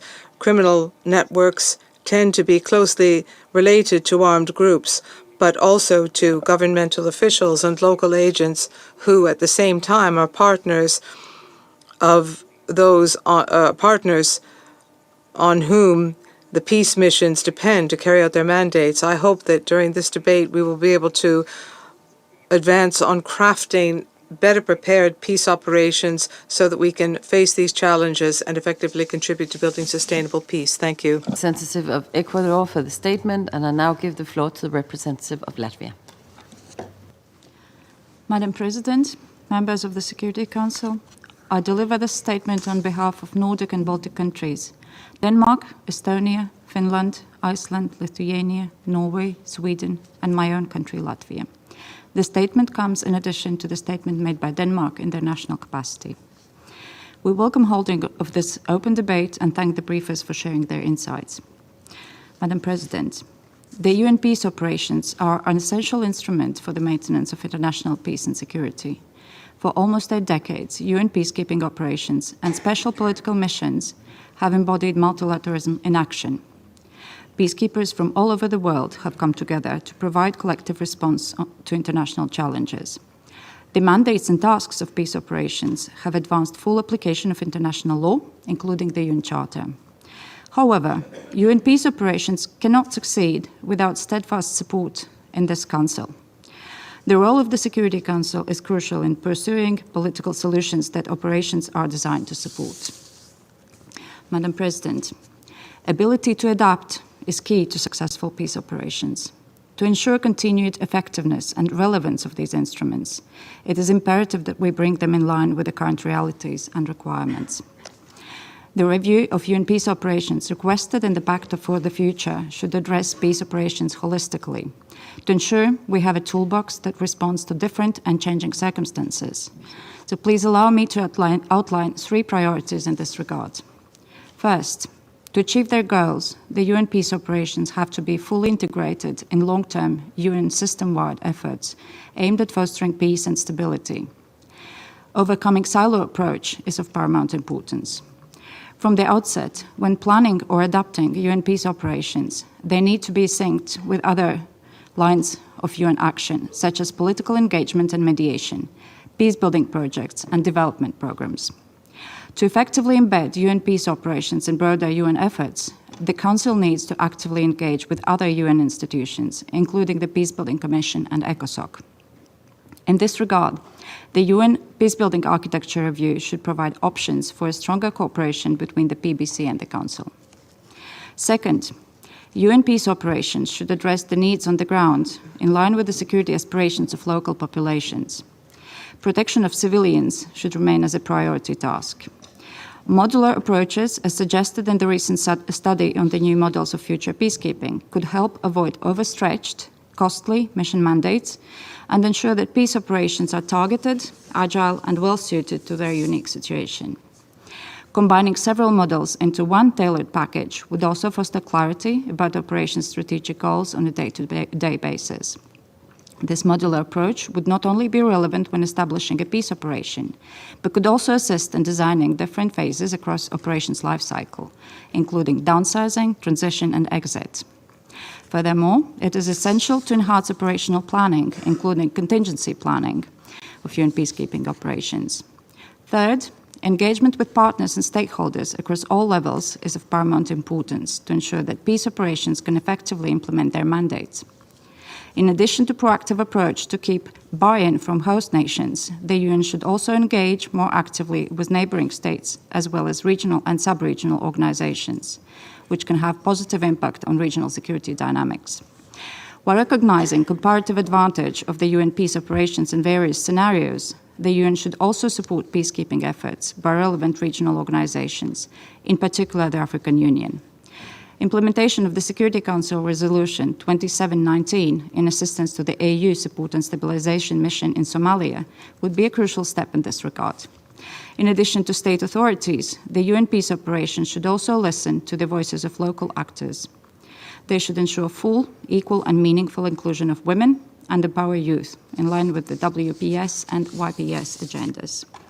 Madam President, to conclude, we need to use the momentum to ensure that the UN peace operations stay ahead of the curve and continue to deliver on their mandates in increasingly complex international environments.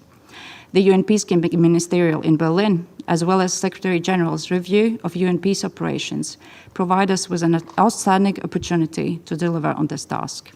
To succeed, these deliberations will need to factor in all relevant developments, including emerging technologies such as AI and challenges to information integrity. The result of these efforts will determine not only the future of the UN peace operations, but will shape the future of the UN as a whole. I thank you. I thank the representative of Latvia for the statement. There are still a number of speakers remaining on my list for this meeting, and I intend, with the concurrence of members of the Council, to suspend the meeting until 3 p.m. The meeting is suspended.